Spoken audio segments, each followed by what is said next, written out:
ಆತ್ಮಿಕ ಕುರುಡುತನ. ಯಾವಾಗ ಒಬ್ಬ ವ್ಯಕ್ತಿ ಆತ್ಮಿಕ ಕುರುಡನಾಗ್ತಾನೆ,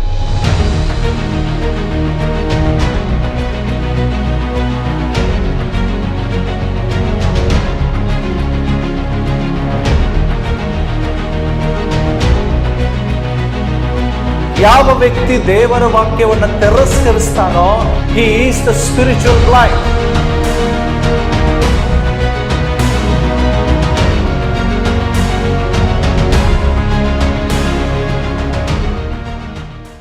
ಸೊ ಈಗ ನಾವು ವಾಕ್ಯ ಹೋಗೋಣ. ಕಳೆದ ವಾರ ನಾನು ನಿಮಗೆ ಹೇಳಿದ್ದೆ, ಈ ವಾರ ಒಂದು ವಿಷಯದಲ್ಲಿ ನಾನು ಮಾತನಾಡ್ತೇನೆ ಅಂತ ಹೇಳಿ. ಓಕೆ, ಅದೇ ವಿಷಯದಲ್ಲಿ ಮಾತನಾಡಲಿಕ್ಕಿದ್ದೇನೆ. ಎದ್ರ ಬಗ್ಗೆ ಹೇಳಿದ್ದೆ? ಎಸ್. ಸೊ ನಮ್ಮೆಲ್ಲರಿಗೂ ಒಂದು ವಿಷಯದಲ್ಲಿ ನಾನು ಹೇಳಿದ್ದೆ, ನಾನು ಆತ್ಮಿಕ ಕುರುಡುತನದ ಬಗ್ಗೆ ಮಾತನಾಡ್ತೇನೆ ಎಂಬುದಾಗಿ. ಅದ್ರ ಬಗ್ಗೆ ನಾನು ಮಾತಾಡ್ತೇನೆ. ಆತ್ಮಿಕ ಕುರುಡುತನದ ಬಗ್ಗೆ ಅನೇಕ ದಿವಸಗಳಿಂದ ಅದನ್ನ ನಾನು ಸ್ಟಡಿ ಮಾಡ್ತಾ ಇದ್ದೆ. ಬೇರೆ ಕಡೆ ಸುಮಾರು ಕಡೆ ನಾನು ಈ ವಿಷಯದಲ್ಲಿ ಮಾತಾಡಿದ್ದೇನೆ, ಆದ್ರೆ ನನ್ನ ಸಭೆಯಲ್ಲಿ ನಾನು ಈ ವಿಷಯ ಮಾತಾಡಲಿಲ್ಲ. ಸುಮಾರು ಸಭೆಗಳಲ್ಲಿ ಇದನ್ನು ನಾನು ಮಾತಾಡಿದ್ದೆ. ಆಲ್ಮೋಸ್ಟ್ ಕರ್ನಾಟಕದ ಎಲ್ಲಾ ಜಿಲ್ಲೆಗಳಲ್ಲಿ ಇದನ್ನು ಮಾತಾಡಿದ್ದೇನೆ. ಆದ್ರೆ ಕೆಲವು ಸಾರಿ ಏನಾಗ್ತದೆ, ನಮ್ಮ ಸಭೆಗೆ ಮಾತಾಡುವಾಗ ಕೆಲವು ಪ್ರೇರೇಪಣೆ ಆಗ್ಬೇಕು, ಅವಾಗ ಮಾತ್ರ ಮಾತಾಡ್ಲಿಕ್ಕೆ ಇಷ್ಟ ಆಗ್ತದೆ. ಒಂದು ವಚನ ಓದಿಕೊಳ್ಳೋಣ ನಾವೆಲ್ಲರೂ. ಪ್ರಕಟಣೆ ಪುಸ್ತಕ 3ನೇ ಅಧ್ಯಾಯದ 17ನೇ ವಚನ ಓದಿಕೊಳ್ಳೋಣ. ಒಂದು ವೇಳೆ ಸತ್ಯವೇದ ತಂದಿಲ್ಲ ಆದ್ರೆ ಪ್ರೊಜೆಕ್ಟರ್ ಅಲ್ಲಿ ವಾಕ್ಯ ಬರ್ತದೆ, ಅಲ್ಲಿ ಕೂಡ ನೀವು ನೋಡಿ ಓದ್ಕೊಳ್ಬಹುದು. ಪ್ರಕಟಣೆ ಪುಸ್ತಕ 3ನೇ ಅಧ್ಯಾಯ 17ನೇ ವಚನ. ಎಸ್.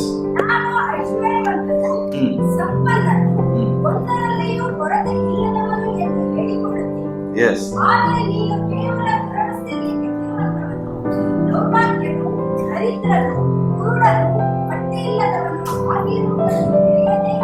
Okay, thank you. ಈ ವಚನ ಓದುವಾಗ ಸ್ವಲ್ಪ ಭಯ ಬರ್ತದೆ. ಯಾಕೆ ಅಂತ ಹೇಳಿದ್ರೆ, ಇಲ್ಲಿ ಒಬ್ಬ ವ್ಯಕ್ತಿ ತಾನು ನಿಜವಾಗಿಯೂ ಸರಿಯಾಗಿ ಇದ್ದೇನೆ ಅಂತ ಅವನು ತಿಳ್ಕೊಳ್ತಾನೆ, ನಾನು ರಕ್ಷಣೆಯಲ್ಲಿ ಇದ್ದೇನೆ ಅಂತ ತಿಳ್ಕೊಳ್ತಾನೆ, ನನಗೆ ಯಾವ ಕೊರತೆ ಇಲ್ಲ ಅಂತ ಅವನು ಅರ್ಥ ಮಾಡ್ಕೊಂಡಿರ್ತಾನೆ. ಬಟ್ ಬೈಬಲ್ ಸ್ಪಷ್ಟವಾಗಿ ಹೇಳ್ತದೆ, ಅವನು ಹುಚ್ಚನಾಗಿದ್ದಾನೆ. ನೀನು ನಿನ್ನ ವಿಷಯದಲ್ಲಿ, ಕೆಲವರು ಅನೇಕ ಸಾರಿ ನಮ್ಮ ವಿಷಯದಲ್ಲಿ ನಮಗೆ ಬಹಳ ಒಂದು ಹೊಗಳಿಕೆ ಇರ್ತದೆ, ನಮ್ಮ ವಿಷಯದಲ್ಲಿ ನಮಗೆ ಒಂಥರ ಸಂತೋಷ ಇರ್ತದೆ. ನಾನು ಇಂಥವ್ರು, ನಾನು ಅಂಥವನು, ಈಗ ನನಗೆ ಯಾರ ಅವಶ್ಯಕತೆ ಇಲ್ಲ, ನನ್ನ ಕಡೆ ಎಲ್ಲ ಇದೆ. ಅದೇ ಇಲ್ಲಿ ವಾಕ್ಯ ಹೇಳ್ತದೆ, ನಿನ್ನ ವಿಷಯದಲ್ಲಿ ನೀನು ಹೇಳ್ತಿರ್ಬಹುದು, ನಾನು ಐಶ್ವರ್ಯವಂತನು, ಓಕೆ, ಸಂಪನ್ನನು, ಯಾವುದರಲ್ಲಿ ನನಗೆ ಕೊರತೆ ಇಲ್ಲ ಅಂತ ತಿಳ್ಕೊಂಡಿರ್ಬಹುದು. ಬಟ್ ಆ ವ್ಯಕ್ತಿ ನಿಜವಾಗಿ ಹೇಳ್ಬೇಕಾದ್ರೆ ಅವನು ಏನು ಇಲ್ಲದವನಾಗಿದ್ದಾನೆ. ಇದು ಎದ್ರ ಬಗ್ಗೆ ಮಾತನಾಡ್ತದೆ ಅಂದ್ರೆ, ಆತ್ಮಿಕ ಕುರುಡುತನ. ಒಬ್ಬ ವ್ಯಕ್ತಿಗೆ ನೋಡ್ರಿ, ಶಾರೀರಿಕ ಕುರುಡುತನ ಇದೆಯಲ್ಲ, ಅದು ಎಷ್ಟೋ ಲೇಸು. ಕೆಲವರು ಕಣ್ಣಿದ್ದು ಕುರುಡರಾಗಿರ್ತಾರಲ್ಲ, ಅದರಂತ ವರ್ಸ್ಟ್ ಯಾವುದೂ ಇಲ್ಲ. ಶಾರೀರಿಕ ಕಣ್ಣ ಇದ್ದಂಥವನು ಕೇವಲ ಆತನು ಲೋಕವನ್ನು ನೋಡ್ಲಿಕ್ಕೆ ಸಾಧ್ಯ ಇಲ್ಲ, ಆದ್ರೆ ಆತ್ಮಿಕ ಕುರುಡವನು ನೋಡಿಯೂ ಕೂಡ ಕುರುಡನಾಗಿರ್ತಾನೆ. ಇಲ್ಲಿ ವಚನ ಹೇಳ್ತದೆ, ಆದರೆ ನೀನು ಕೇವಲ ದುರವಸ್ಥೆಯಲ್ಲಿ ಬಿದ್ದಿರ್ತಿ, ಅದು ನಮಗೆ ಕಾಣುವುದಿಲ್ಲ. ನಾನು ಐಶ್ವರ್ಯವಂತನಾಗಿದೆ, ನಾನು ಸಂಪನ್ನನು, ಓಕೆ, ನಾನು ಯಾರ ವಿಷಯದಲ್ಲಿ ಕೂಡ ಅಂತದ ಒಳ್ಳೆ ವ್ಯಕ್ತಿ, ನನಗೆ ಕೊರತೆ ಇಲ್ಲ. ಇದು ನಮ್ಮ ವಿಷಯದಲ್ಲಿ ನಾವು ಅರ್ಥ ಮಾಡ್ಕೊಂಡಿರ್ತೇವೆ. ಆದ್ರೆ ದೇವರು ನೋಡುವಾಗ ನಮ್ಮ ಹೊರ ತೋರಿಕೆಯನ್ನು ನೋಡುವುದಿಲ್ಲ, ನಮ್ಮ ಹೊರ ನೋಟವನ್ನು ನೋಡುವುದಿಲ್ಲ. ದೇವರು ನೋಡುವುದು ನಿನ್ನ ಒಳಗಡೆ ಇರುವ ಆತ್ಮ. ಶಾರೀರಿಕವಾಗಿ ನಾವು ಬಲಿಷ್ಠರಾಗಿರಬಹುದು, ಆದ್ರೆ ಆತ್ಮಿಕವಾಗಿ ನಮ್ಮ ಆತ್ಮ ಕುಂದಿ ಹೋಗುವಾಗ ದೇವರು ಹೇಳ್ತಾರೆ, ನೀನು ಕುರುಡನಾಗಿದ್ದಿ. ನಿನ್ನ ಕಣ್ಣಿಗೆ ಕಾಣುವಂತ ಸಂಪತ್ತು ಅದು ನಿನ್ನ ಶಾರೀರಿಕ ಕಣ್ಣು, ಬಟ್ ಆತ್ಮಿಕ ಕಣ್ಣಿಂದ ನೋಡುವಾಗ ನೀನು ಏನು ಇಲ್ಲದವನಾಗಿದ್ದಿ. ಈ ವಚನ ಹೇಳ್ತದೆ, ಐಶ್ವರ್ಯವಂತನಂತ ತಿಳ್ಕೊಂಡವನು ದರಿದ್ರನಾಗಿದ್ದಾನೆ, ದೌರ್ಭಾಗ್ಯನಾಗಿದ್ದಾನೆ. ಅವ ತಿಳ್ಕೊಂಡಿದ್ದಾನೆ, ನಾನು ಬಹಳ ಕಾಸ್ಟ್ಲಿ ಬಟ್ಟೆ ಹಾಕೊಂಡು ಬಂದಿದ್ದೇನೆ, ಎಲ್ಲರಿಗಿಂತ ವಿಶೇಷವಾದ ಬಟ್ಟೆ ನಾನು ಧರಿಸಿದ್ದೇನೆ, ಎಲ್ರು ನಾರ್ಮಲ್ ಬಟ್ಟೆ ಹಾಕಿದ್ರೆ ನಾನ್ ಮಾತ್ರ ಬ್ರಾಂಡೆಡ್ ಬಟ್ಟೆ ಹಾಕ್ತೇನೆ, ಇದನ್ನು ನಾವು ಅನ್ಕೊಂಡಿರ್ತೇವೆ. ಬಟ್ ಬೈಬಲ್ ಹೇಳ್ತದೆ, ನೀನು ಬೆತ್ತಲೆ, ಬಟ್ಟೆ ಇಲ್ಲದವನಾಗಿದ್ದೀಯ. ಹಾಗಾದ್ರೆ ಇದು ಎದ್ರ ಬಗ್ಗೆ ಮಾತನಾಡ್ತದಂದ್ರೆ ಸ್ಪಿರಿಚುವಲ್ ಬ್ಲೈಂಡ್ನೆಸ್, ಆತ್ಮಿಕ ಕುರುಡುತನದ ಬಗ್ಗೆ ಹೇಳ್ತಾ ಇದ್ದೀವಿ. ಇವತ್ತು ಪ್ರಿಯರೇ, ನಾವೆಷ್ಟೋ ಸಾರಿ ಸಭೆಯಲ್ಲಿ ಇದ್ದೇವೆ, ನಮಗೆ ಗೊತ್ತಿಲ್ಲದ ಹಾಗೆ ಎಲ್ಲೋ ಒಂದು ಕಡೆ ಆತ್ಮಿಕ ಕುರುಡರಾಗಿ ನಾವು ಜೀವಿಸ್ತಾ ಇದ್ದೇವೆ. ನಾವು ಯಾವಾಗಲೂ ನಮ್ಮ ಫೋಕಸ್ ಏನಾಗಿದೆ ಅಂದ್ರೆ ಲೋಕದ ಮೇಲಿದೆ. ನಾನು ಅದನ್ನ ಮಾಡ್ಬೇಕು, ಇದನ್ನ ಮಾಡ್ಬೇಕು, ಆ ರೀತಿ. ಬಟ್ ದೇವರ ವಚನ ಹೇಳ್ತದೆ, ಇದು ಆತ್ಮಿಕ ಕುರುಡುತನ. ನಿಜವಾಗಿಯೂ ಆತ್ಮಿಕವಾಗಿ ಯಾರಿಗೆ ಕುರುಡುತನ ಇಲ್ಲವೋ ಆತನು ಇದನ್ನು ನೋಡುವುದಿಲ್ಲ, ಆತನು ತನ್ನ ಆತ್ಮವನ್ನು ನೋಡ್ತಾನೆ. ಬೈಬಲ್ ಸ್ಪಷ್ಟವಾಗಿ ಹೇಳ್ತದೆ, ಆತ್ಮಿಕ ಮನುಷ್ಯನು ಶಾರೀರಿಕ ಮನುಷ್ಯನು ಯಾರು ಅಂತ. ಲೌಕಿಕ ಮನುಷ್ಯನು ಆತ್ಮನ ವಿಚಾರಗಳನ್ನ ಅರ್ಥ ಮಾಡಿಕೊಳ್ಳುವುದಿಲ್ಲ. ಆದ್ರೆ ಆತ್ಮಿಕ ಮನುಷ್ಯನು ಯಾವಾಗಲೂ ಆತನು ಜೀವಿದ ಬಗ್ಗೆ, ಆತ್ಮನ ಬಗ್ಗೆ, ದೇವರಿಗೆ ಇಷ್ಟವಾದ ವಿಷಯಗಳ ಬಗ್ಗೆನೇ ಆತನ ಇರ್ತಾನೆ. ಅದಕ್ಕೆ ರೋಮಾಪುರ 8ನೇ ಅಧ್ಯಾಯದಲ್ಲಿ ನೀವು ಓದ್ತಾ ಹೋಗ್ರಿ, ಶಾರೀರಿಕ ಮನುಷ್ಯನು ಪ್ರಾಕೃತಿಕ ಮನುಷ್ಯನು, ಪ್ರಾಕೃತಿಕ ಸ್ವಭಾವಗಳನ್ನು ಅನುಸರಿಸಿ ನಡೆಯುವನು, ಅದು ಮರಣಕ್ಕೆ ಸಂಬಂಧಿಸ್ತದೆ. ಆದ್ರೆ ಆತ್ಮಿಕ ಮನುಷ್ಯನು ಆತ್ಮನ ಅನುಸರಿಸಿ ನಡೆಯುವಾಗ ಅದು ಜೀವ ಅಂತ ಹೇಳ್ತದೆ. ಹಾಗಾದ್ರೆ ಆತ್ಮಿಕ ಕುರುಡುತನ ಅಂದ್ರೆ ಏನು? ಒಂದೆರಡು ಡೆಫಿನಿಷನ್ ನಾನು ಬರೆದಿದ್ದೇನೆ, ಇಲ್ಲಿ ನೋಡ್ರಿ. ಯಾವ ವ್ಯಕ್ತಿ ಕ್ರಿಸ್ತನನ್ನಾಗಲಿ ಆತನ ವಾಕ್ಯಗಳನ್ನಾಗಲಿ ಆತನ ತಿರಸ್ಕರಿಸ್ತಾನೋ ಆತನು ಆತ್ಮಿಕ ಕುರುಡನಾಗಿರ್ತಾನೆ. ಸಭೆಯಲ್ಲಿರ್ತೇವೆ ನಾವು, ಬಹಳಷ್ಟು ಜನ ತಿಳ್ಕೊಂಡಿದ್ದಾರೆ, ನಾನು ಸಭೆಗೆ ಹೋಗುವುದರಿಂದ ನಾನೊಬ್ಬ ಆತ್ಮಿಕ ಮನುಷ್ಯನು, ನಾನು ಸಭೆಗೆ ಹೋಗೋದ್ರಿಂದ ನಾನೊಬ್ಬ ಕ್ರೈಸ್ತನಂತ ತಿಳ್ಕೊಂಡಿರ್ತಾರೆ. ನೀವು ತಿಳ್ಕೊಂಡ್ರಿ, ಎಷ್ಟೋ ಜನ ಇಲ್ಲಿ ಕೂತ್ಕೊಂಡಿರ್ತಾರೆ, ಆ ದೇವರ ವಾಕ್ಯವನ್ನ ರಿಸೀವ್ ಮಾಡುವುದಿಲ್ಲ, ಅಂದ್ರೆ ಸ್ವೀಕರಿಸುವುದಿಲ್ಲ, ಅದನ್ನ ತಿರಸ್ಕರಿಸ್ತಾರೆ. ಹೇಗೆ ಗೊತ್ತಾಗ್ತದೆ ತಿರಸ್ಕರಿಸುವುದು? ವಾಕ್ಯವನ್ನ ಯಾರು ಸ್ವೀಕರಿಸ್ತಾರೋ ಅದನ್ನು ಮೊದಲು ಗೌರವಿಸ್ತಾರೆ. ಯಾರು ದೇವರನ್ನ ಪ್ರೀತಿಸ್ತಾರೋ ಅವರು ದೇವರ ವಾಕ್ಯವನ್ನು ಪ್ರೀತಿಸ್ತಾರೆ. ಯಾರು ದೇವರನ್ನ ಗೌರವಿಸ್ತಾರೋ ಅವರು ದೇವರ ವಾಕ್ಯವನ್ನು ಗೌರವಿಸ್ತಾರೆ. ಕೆಲವು ಜನ ದೇವರ ಆಲಯಕ್ಕೆ ಬರ್ತಾರೆ, ಆದ್ರೆ ವಾಕ್ಯವನ್ನು ಗೌರವಿಸುವುದಿಲ್ಲ. ದೇವರ ವಾಕ್ಯ ಹೊರಡುವಾಗಲೇ ಅವರಿಗೆ ನಿದ್ರೆ ಬರ್ತದೆ, ದೇವರ ವಾಕ್ಯ ಹೊರಡುವಾಗಲೇ ಅರ್ಜೆಂಟ್ ಆಗಿ ಕಾಲ್ ಬರ್ತದೆ, ದೇವರ ವಾಕ್ಯ ಬರುವಾಗಲೇ ಅವರು ಎದ್ದು ಓಡಾಡಕ್ಕೆ ಪ್ರಾರಂಭಿಸ್ತಾರೆ. It shows you are dishonoring the word of God. ದೇವರ ವಾಕ್ಯವನ್ನ ಏನ್ ಮಾಡ್ತಾ ಇದ್ದೀರಿ? ಅಗೌರವಿಸ್ತಾ ಇದ್ದೀರಿ. ಯಾವ ವ್ಯಕ್ತಿ ದೇವರ ವಾಕ್ಯವನ್ನ ತಿರಸ್ಕರಿಸ್ತಾನೋ he is the spiritual blind. ಯಾರು ದೇವರ ವಾಕ್ಯವನ್ನು ತಿರಸ್ಕರಿಸ್ತಾರೋ ಅವರು ಆತ್ಮಿಕ ಕುರುಡರು. ದೇವರ ವಾಕ್ಯವನ್ನು ಪ್ರೀತಿಸೋನು, ಸ್ವೀಕರಿಸೋನು, ಗೌರವಿಸೋನು ಅವನ ಆತ್ಮಿಕ ಕುರುಡನಲ್ಲ. ಅದರ ಅರ್ಥ ಏನು? ಹಾಗಾದ್ರೆ ಯಾರ ಬಗ್ಗೆ ಮಾತನಾಡ್ತಾ ಇದ್ದು? ಲೋಕದ ಬಗ್ಗೆ ಜನರು ಮಾತಾಡ್ತಾ ಇಲ್ಲ, ಸಭೆಯಲ್ಲಿರುವ ಜನರ ಬಗ್ಗೆ ಮಾತಾಡ್ತಾರೆ. ಯೇಸು ಸ್ವಾಮಿ ಪ್ರಕಟಣೆ ಪುಸ್ತಕದಲ್ಲಿ ಹೇಳಿದ್ದು ಲೋಕಕ್ಕಲ್ಲ, ಸಭೆಗೆ. ಯೇಸು ಮಾತನಾಡ್ತಿರೋದು ಸಭೆಗೆ. ಅದ್ರ ಮೇಲಿನ ವಚನ ಹೇಳ್ತದೆ, ನೀನ್ ಏನಾಗಿದ್ಯಾ ಅಂದ್ರೆ you are the lukewarm. ನೀನು ಉಗುರು ಬೆಚ್ಚಗಿರುವಂತ ವ್ಯಕ್ತಿ ಆಗಿದೀಯಾ. ಕೆಲವು ಸಾರಿ ಲೋಕ ಬೇಕಂತೀಯ, ಕೆಲವು ಸಾರಿ ದೇವ್ರು ಬೇಕಂತೀಯ. ದೇವರ ವಚನ ಹೇಳ್ತದೆ, ಅಂತವರನ್ನ ನಾನು ನನ್ನ ಬಾಯಿ ಒಳಗಡೆಯಿಂದ ಅವ್ರನ್ನ ಕಾರಿ ಬಿಡ್ತೇನೆ. ಐ ಸ್ಪಿಟ್, ಕಾರಿ ಬಿಡ್ತೇನೆ, ಉಗುಳ್ತೇನೆ ಅಂತ ಹೇಳ್ತಾರೆ. ದೇವರು ದ್ವೇಷಿಸುವುದು ಏದು ಗೊತ್ತಾ? ಆತ್ಮಿಕ ಕುರುಡುತನವನ್ನು ದೇವರು ದ್ವೇಷಿಸ್ತಾನೆ. ಇನ್ನೊಂದು ನಾನು ಬರ್ದೇನೆ, ದ ಸ್ಪಿರಿಚುವಲಿ ಬ್ಲೈಂಡ್ ಪೀಪಲ್, ಸತ್ಯವನ್ನ ಅವರು ಕೇಳ್ತಾರಂತೆ, but they cannot see what it mean. ಸತ್ಯವನ್ನ ಕೇಳಿಸ್ಕೋತಾರೆ, ಬಟ್ ಅದ್ರ ಅರ್ಥ ಏನಂತ ಗೊತ್ತಾಗಲ್ಲ. ನೀವೆಲ್ಲರೂ ದೇವರ ವಾಕ್ಯ ಸತ್ಯವನ್ನ ಕೇಳ್ತೀರಿ, ಬಟ್ ಅದನ್ನ ಗ್ರಹಿಸುವುದಿಲ್ಲಂತೆ. ಓ, ಇದು ಇದೇ ಆಗಿದೆಯಾ? ಕೇಳುವುದಕ್ಕೂ ಗ್ರಹಿಸುವುದಕ್ಕೂ ತುಂಬಾ ವ್ಯತ್ಯಾಸ ಇದೆ ಪ್ರಿಯ. ವಾಕ್ಯವನ್ನ ಎಲ್ಲರೂ ಕೇಳ್ತಾರೆ, ಬಟ್ ಗ್ರಹಿಸುವುದಲ್ಲ. ಯಾರು ಗ್ರಹಿಸುವುದಿಲ್ಲ ಅವನ ಆತ್ಮಿಕ ಕುರುಡ. ಗ್ರಹಿಸೋನ್ ಏನ್ ಮಾಡ್ತಾನೆ ಗೊತ್ತಾ? ಸ್ವೀಕರಿಸ್ತಾನೆ. ಗ್ರಹಿಸೋನ್ ಏನ್ ಮಾಡ್ತಾನೆ ಗೊತ್ತಾ? ಅದನ್ನ ಪ್ರೀತಿಸ್ತಾನೆ. ಗ್ರಹಿಸೋನು ಅದನ್ನ ಗೌರವಿಸ್ತಾನೆ, ಅದರಂಗೆ ಜೀವಿಸ್ತಾನೆ. ಅವನ ಆತ್ಮಿಕ ಕುರುಡನಲ್ಲ. ಆದ್ರೆ ಆತ್ಮಿಕ ಕುರುಡರು ಏನ್ ಮಾಡ್ತಾರೆ? ಸತ್ಯವನ್ನ ಕೇಳಿಸ್ಕೊಳ್ತಾರೆ, ಬಟ್ ಅದ್ರ ಬಗ್ಗೆ, ಅದರ ಸತ್ಯಾಂಶ ಬಗ್ಗೆ ಅವರು ನೋಡಕ್ ಆಗುದಿಲ್ಲ. They cannot see. ಅದ್ರ ಅರ್ಥ ಏನಂತ ಅವ್ರಿಗೆ ನೋಡಕ್ ಆಗುದಿಲ್ಲ. ಅಲ್ಲಿ ಬರ್ತದೆ, they cannot see a big picture of salvation. ನಾವೆಲ್ಲ ರಕ್ಷಣೆ ಹೊಂದಿದ್ದೇವೆ ಅಂತ ತಿಳ್ಕೊಂಡಿರ್ತಾರೆ, ಬಟ್ ನಿಜವಾದ ರಕ್ಷಣೆಯ ಚಿತ್ರಣ ಅವರು ನೋಡುವುದಿಲ್ಲ. ಅರ್ಥ ಮಾಡ್ಕೊಡ್ರಿ ಪ್ರಿಯ. ಇಲ್ಲಿ ಕೂತಂತವ್ರು ಯಾರು ನಿಜವಾಗಿ ಯೇಸು ಸ್ವಾಮಿ ನಂಬಿ ಆತನ ವಾಕ್ಯಕ್ಕೆ ವಿಧೇಯರಾಗಿ ನೀವು ದೀಕ್ಷಾಸನ ತಗೊಂಡಿದ್ದೀರಿ, you are not an ordinary people. ನೀವ್ಯಾರು ಸಾಧಾರಣ ವ್ಯಕ್ತಿಗಳಲ್ಲ. ನೀವೆಲ್ಲ ಅಸಾಧಾರಣವಾದದ್ದು. ಸುಮ್ನೆ ಏನೋ ಯೇಸು ಸ್ವಾಮಿ ನಂಬಿದ್ದೇವೆ ಅಂತ ರಕ್ಷಣೆ ಹೊಂದಿದೀವಿ ಅಂತಲ್ಲ, ಆ ರಕ್ಷಣೆ ಚಿತ್ರಣವನ್ನು ನೋಡೋ ವ್ಯಕ್ತಿಗಳಾಗ್ಬೇಕು. ದೇವ ದರ್ಶಕರಿಲ್ಲದಲ್ಲಿ ಜನರು ಅಂಕೆ ಮೀರುವರು ಅಂತ ಬರ್ತದೆ, ಬಟ್ ಇಂಗ್ಲಿಷ್ ಅಲ್ಲಿ ಹಂಗ್ ಬರ್ದಿಲ್ಲ. Where there is no vision the people will perish. ಜನರು ಹಾಳಾಗ್ತಾರಂತ, ಅಂದ್ರೆ ಮನಸ್ಸಿಗೆ ಬಂದ ಕಡೆ ಒಬ್ರು ಓಡ್ತಾರಂತ. ಬಲೂನ್ ನೋಡ್ರಿ, ಬಲೂನ್ ಒಳಗಡೆ ಗಾಳಿ ಇದ್ದಾಗ ಆ ಒಂದೇ ಸಾರಿ ಆ ಗಾಳಿಯನ್ನ ಬಿಡ್ರಿ, ಏನಾಗತ್ತೆ? ಬಲೂನ್ ಏನಾಗತ್ತೆ? ಡಬ್ ಅಂತದ.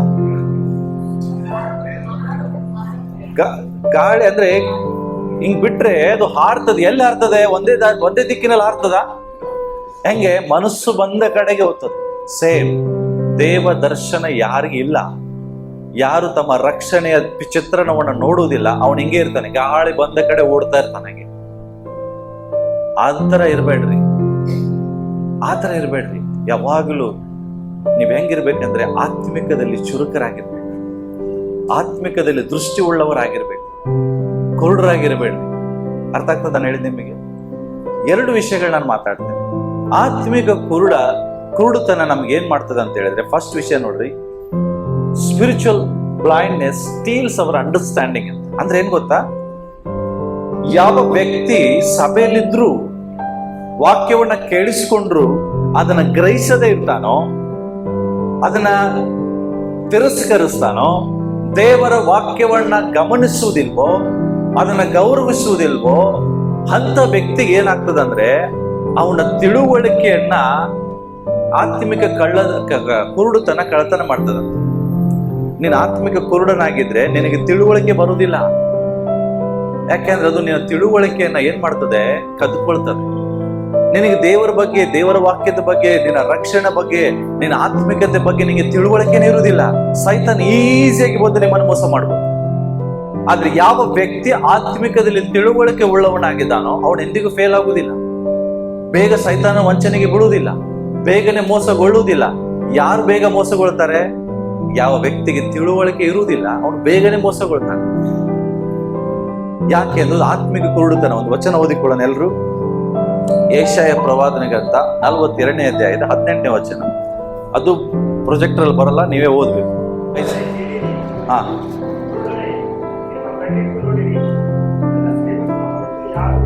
ಹಾ ಹಾ ಹಾ ಓಕೆ. ವಚನ ಹೇಳ್ತದೆ, ಕಿವುಡರೇ ಕೇಳ್ರಿ, ಕುರುಡರೇ ನಿಮ್ಮ ಕಣ್ಣಿಚ್ಚು ನೋಡ್ರಿ, ನನ್ನ ಸೇವಕನ ಹೊರತು ಯಾರು ಕಿವುಡರು? ನಾನು ಕಳಿಸುವ ದೂತನಂತೆ ಯಾರು ಕಿವುಡರು? ನನ್ನ ಭಕ್ತನ ಹಾಗೆ ಯಾರು ಕುರುಡರು? ಯೆಹೋವನ ಸೇವಕನ ಪ್ರಕಾರ ಅಂಧಕರು ಯಾರು? ಅಂದ್ರೆ ನಿನ್ನ ವಿಷಯದಲ್ಲಿ ಕಂಡಿದ್ದರೂ ನಿನಗೆ ಗಮನವಿಲ್ಲ, ಇವನು ಕಿವಿ ತೆರೆದಿದ್ದರೂ ಅವನು ಕೇಳುವುದಿಲ್ಲ. ಅಂದ್ರೆ ಏನ್ ಗೊತ್ತಾ? ನಿನ್ ಬಗ್ಗೆ ಯಾರಾದ್ರೂ ಕೇಳಿದ್ರೆ ಹೂ ಆರ್ ಯು ಅಂದ್ರೆ ಏನ್ ಹೇಳ್ತೀರಿ? ಯಾರು ನೀವು ಅಂದ್ರೆ ಏನ್ ಹೇಳ್ತೀರಿ? ನೀವ್ ಯಾರಂತ ಹೇಳ್ತೀರಿ? ಹೀಗಾಗಿ ನಿಮ್ಗೆ ಒಂದ್ ವೇಳೆ ಯಾರಾದ್ರೂ ಬಂದ್ರೆ ನಿಮ್ಗೆ ಕೇಳಿದ್ರೆ ಏನಂತ ಹೇಳ್ತೀರಿ? ನಿಮ್ ಬಾಯಿಂದ ಒಂದ್ ಬರ್ತದೆ, ನಾನ್ ದೇವ್ರ ಮಗ, ದೇವ್ರ ಮಗಳು. ಯಾರಾದ್ರೂ ಬಂದ್ ನಿಮಗೆ ಹಾಗಾದ್ರೆ ಅರ್ಥ ಏನಂತ ಹೇಳಿದ್ರೆ ಏನ್ ಹೇಳ್ತೀರಿ? ನಮಗೆ ಗೊತ್ತಿಲ್ಲ, ಜಸ್ಟ್ ಅಷ್ಟೇ ಗೊತ್ತಿದೆ ನಾನು ರಕ್ಷಣೆ ಹೊಂದಿದ್ದೇನೆ.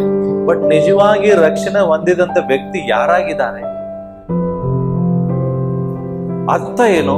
ಸುಮ್ನೆ ಯೋಹಾನ್ ಬರೆದ ಸುವಾರ್ತೆ 1:12 ಹೇಳುವುದಿಲ್ಲ. ಯಾರ್ಯಾರು ಆತನ ನಂಬ್ತಾರೋ ಅವರು ದೇವರಿಗೆ ದೇವರ ಮಕ್ಕಳಾಗುವ ಅಧಿಕಾರ ಕೊಡ್ತಾನೆ. ಹಾಗಾದ್ರೆ ದೇವರು ನಮಗೆ ತನ್ನ ಮಕ್ಕಳಾಗುವ ಅಧಿಕಾರ ಕೊಟ್ಟ ಮೇಲೆ ಆ ಅಧಿಕಾರ ಎಂತದ್ದು? ಇಲ್ಲಿ ಏನ್ ಬರ್ತದೆ? ನಿನ್ನ ವಿಷಯದಲ್ಲಿ ನಿನಗೆ ಗೊತ್ತಿದ್ರು ಕಂಡಿದ್ರು ನಿನಗೆ ಅದ್ರ ಬಗ್ಗೆ ಏನಿಲ್ಲ ಅಂತ ಗಮನವಿಲ್ಲ. ಯಾಕೆಂದ್ರೆ you are spiritually blinded, you are spiritually deaf. ಅಂದ್ರೆ ನಿನ್ ಕಿವಿನೂ ಕೇಳಿಸುದಿಲ್ಲ. ಅರ್ಥ ಏನು? ನಿಮಗೆ ಶಾರೀರಿಕವಾಗಿ ಎಲ್ಲ ಇದೆ, ಆದ್ರೆ ನಿಮಗೆ ತಿಳುವಳಿಕೆ ಇಲ್ಲ. ಯಾಕೆ ತಿಳುವಳಿಕೆ ಇಲ್ಲ? ಯಾಕೆಂದ್ರೆ ನಿನ್ನ ಆತ್ಮಿಕ ಕುರುಡುತನ ನಿನ್ನ ತಿಳುವಳಿಕೆನ ಕಳ್ಳತನ ಮಾಡ್ತಾ ಇದೆ. ನಿನ್ನ ಬಗ್ಗೆ ನಿನಗೆ ಸರಿಯಾಗಿ ಗೊತ್ತಿಲ್ಲ, ನಿನ್ನ ರಕ್ಷಣೆ ಬಗ್ಗೆ ಗೊತ್ತಿಲ್ಲ. ನಾನು ಹೇಳೋದು ಹೇಳ್ತೇನೆ ನೋಡಿ, ನಿಜವಾಗಿಯೂ ನನ್ನನ್ನ ದೇವರು ಯಾಕೆ ಸೃಷ್ಟಿ ಮಾಡಿದ್ದಾನೆ ಅಂತ ತಿಳ್ಕೊಂಡ ಮೇಲೆ ತಿಳ್ಕೊಂಡಂತ ವ್ಯಕ್ತಿ ಸಾಧಾರಣವಾಗಿ ಜೀವಿಸುವುದಿಲ್ಲ. ಮನಸ್ಸು ಬಂದ ಹಾಗೆ ಜೀವಿಸುವುದಿಲ್ಲ, ಎಲ್ಲರ ಜೊತೆಗೆ ಮಿಂಗಲ್ ಆಗುವುದಿಲ್ಲ. ಅವನು ಯಾವಾಗಲೂ ತನ್ನ ಜೀವಿತದಲ್ಲಿ ದೇವರಿಗೆ ಪ್ರಥಮ ಸ್ಥಾನ ಕೊಡ್ತಾ, ದೇವರಿಗೆ ಇಷ್ಟವಿಲ್ಲದನ್ನ ತ್ಯಜಿಸುತ್ತಾ, ಯಾವಾಗಲೂ ತನ್ನ ಆತ್ಮಿಕ ವಿಷಯದಲ್ಲಿ ಚುರುಕನಾಗಿರ್ತಾನೆ, ಆಲಸ್ಯಗಾರನಾಗಿರುವುದಿಲ್ಲ. ವಿಶೇಷವಾಗಿ ದೇವರು ನೇಮಕ ಮಾಡಿದ ಕೆಲಸದಲ್ಲಿ ಮಾತ್ರ ಅವನು ಎಂದಿಗೂ ಆಲಸ್ಯಗಾರನಾಗುವುದಿಲ್ಲ. ಪ್ರಿಯ, ನಾನು ಹೇಳ್ತಾ ಇರುವಂತ ವಿಷಯ ಇದೆ ಅಲ್ಲ, ಸಾಧಾರಣ ವಿಷಯ ಅಲ್ಲ ಇದು.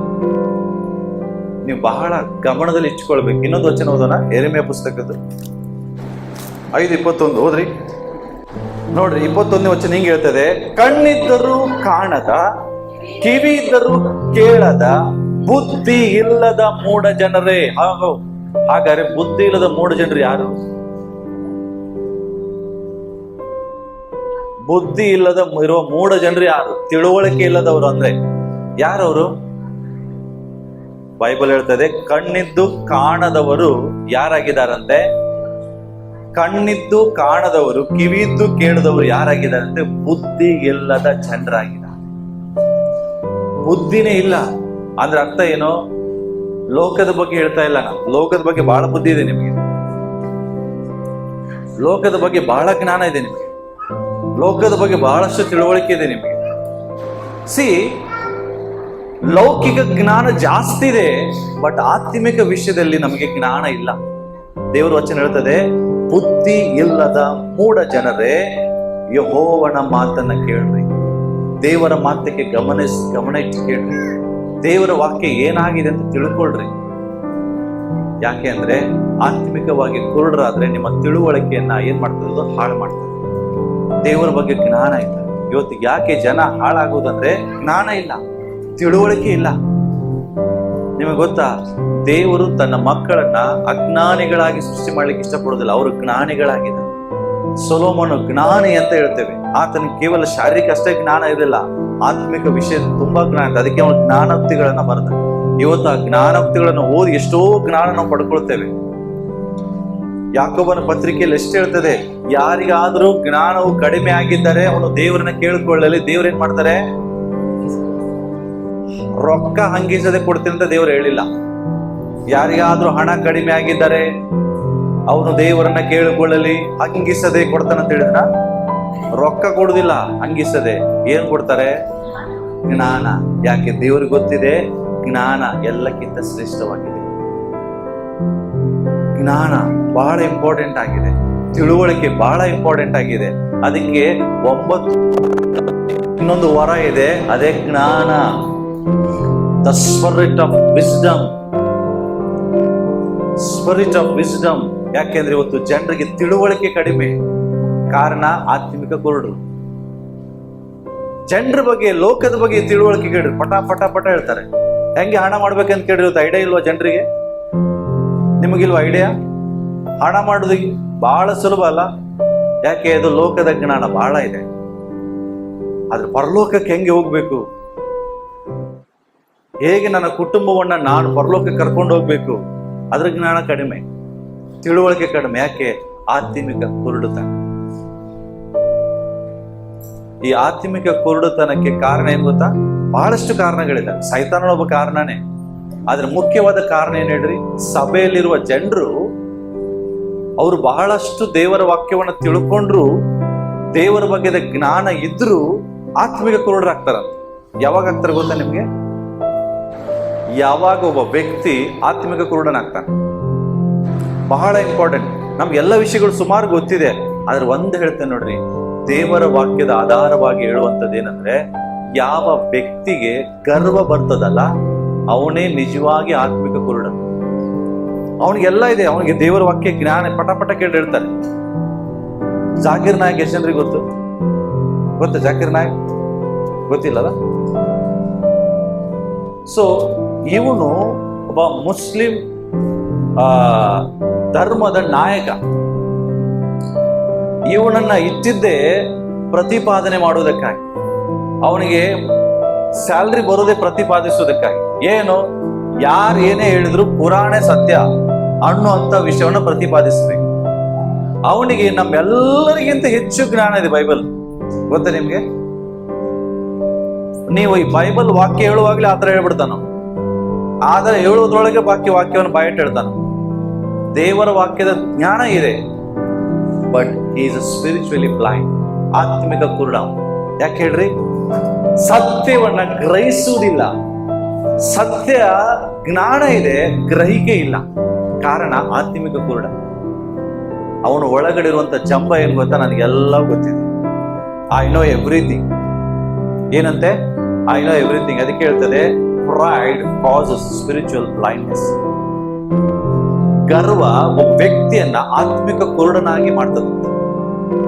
ನಾನು ಹೇಳುವುದಿಲ್ಲ, ಬೈಬಲ್ ಹೇಳ್ತದೆ, ದೇವರ ವಾಕ್ಯ ಆಧಾರವಾಗಿ ಹೇಳ್ತದೆ. ಗರ್ವಿಷ್ಠನು ಆತ್ಮಿಕನಾಗಿ ಕುರುಡನಾಗ್ತಾನೆ. ಆ ಗರ್ವ ಅವನನ್ನು ಏನ್ ಮಾಡ್ತದೆ? ನಾಶನಕ್ಕೆ ಕರ್ಕೊಂಡು ಹೋಗ್ತದೆ. ನಾನು ಸತ್ಯವಾಗಿ ಹೇಳ್ತೇನೆ, ನಮ್ಗೆಲ್ಲಾ ಗೊತ್ತಿದ್ದು ನನ್ನ ಒಳಗಡೆ ಗರ್ವ ಇದ್ರೆ ಅದು ನನ್ನ ನಾಶನದ ಕಡೆಗೆ ನಡೆಸ್ಕೊಂಡು ಹೋಗ್ತದೆ. ನಿಮ್ಗೆ ಗೊತ್ತಾ? ಪ್ರೈಡ್ ಬಿಫೋರ್ ಡಿಸ್ಟ್ರಕ್ಷನ್ ಅಂತ ಬೈಬಲ್ ಬರ್ತದೆ. ಏನ್ ಹೇಳ್ರಿ? ಪ್ರೈಡ್ ಗೋಸ್ ಬಿಫೋರ್ ಡಿಸ್ಟ್ರಕ್ಷನ್ ಅಂದ್ರೆ ನಾಶನದ ಮುಂದೆನೆ ಗರ್ವ ಸಾಕ್ತದಂತೆ. ಎಲ್ಲಿ ಗರ್ವ ಇದೆ ಅಲ್ಲಿ ನಾಶನ ಇದೆ.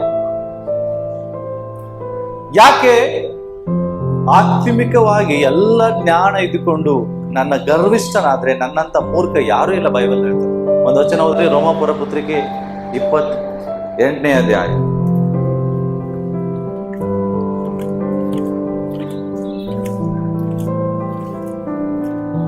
Last chapter ತೆಗೆದ್ರಿ.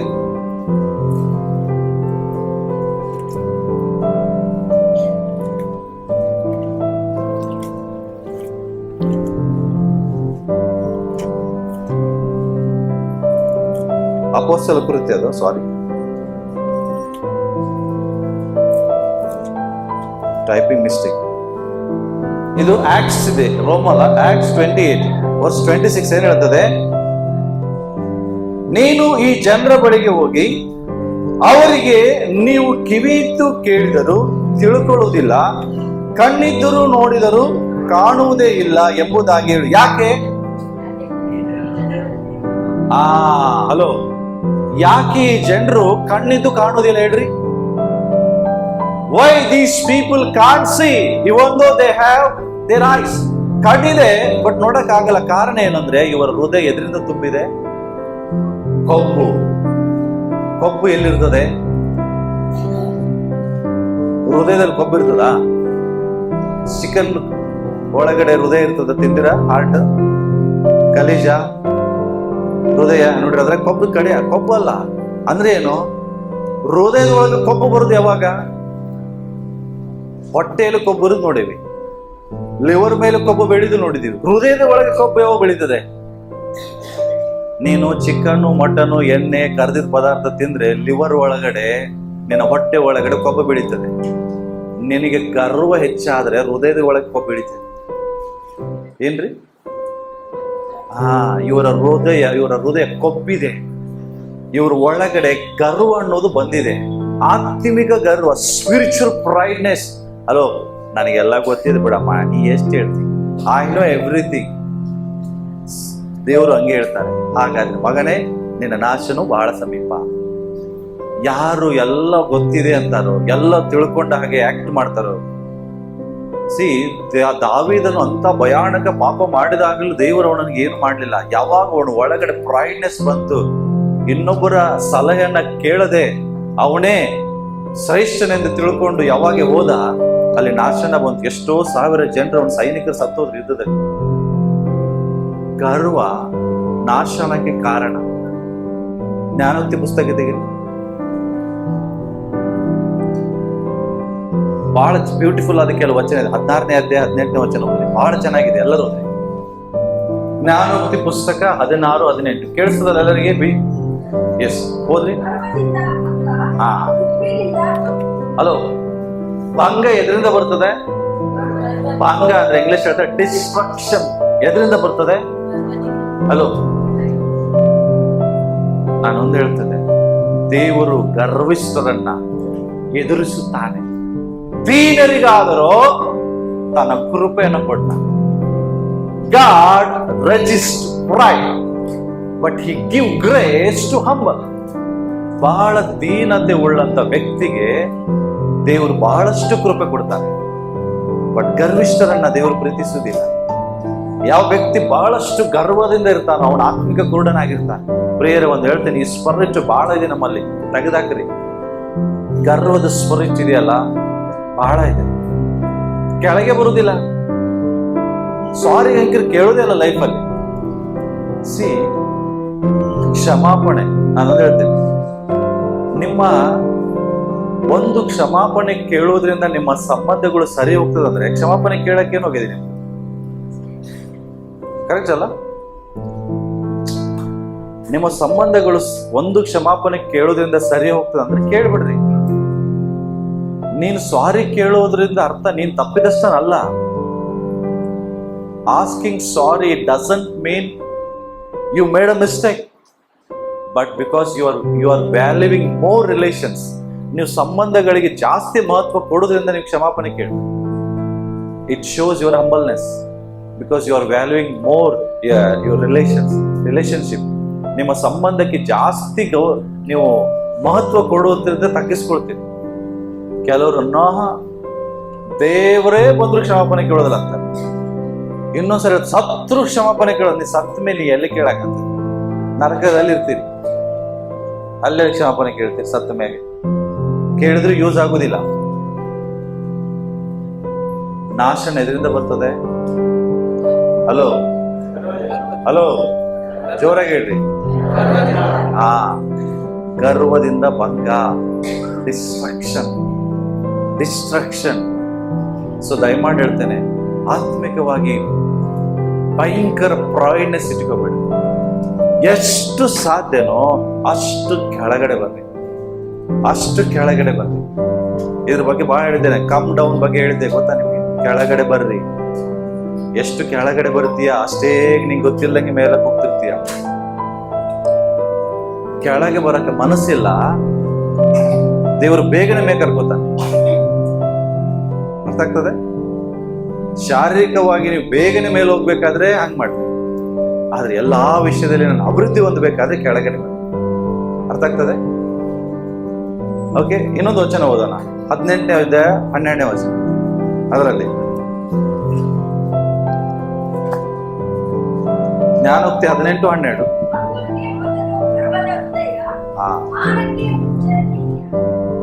ಭಂಗಕ್ಕೆ ಮೊದಲೇ ಅದೇ ಹೇಳಿದೆ, ಏನಂದ್ರೆ ಗರ್ವದ ಹೃದಯ,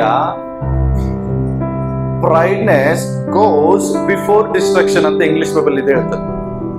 ಎಲ್ಲಿ ನಾಶನ ಇದೆಯಲ್ಲ, ಅದಕ್ಕೆ ಆ ನಾಶನದ ಮಾರ್ಗದಲ್ಲೇ ಮುಂಚೆ ಹೋಗ್ತಿರ್ತದಂತೆ. ಯಾವುದು? ಗರ್ವದ ಹೃದಯ.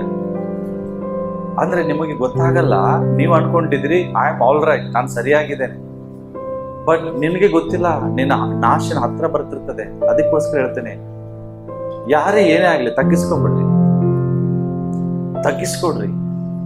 ಜಾಸ್ತಿ ಗರ್ವ ಪಡಬೇಡ್ರಿ. ಇದ್ರ ಬಗ್ಗೆ ಸಂದೇಶ ಹೇಳ್ತಿರೋದು ತುಂಬಾ ಇದೆ, ಬಟ್ ಇದ್ರ ಬಗ್ಗೆ ನಾನು ಹೇಳೋದಿಲ್ಲ, ಇನ್ನೂ ಹೇಳೋ ಬಹಳ ಇದೆ. ಇನ್ನೊಂದು ವಚನ ಓದಿ ನಾನು ಮುಗಿಸ್ತೇನೆ. 29-23.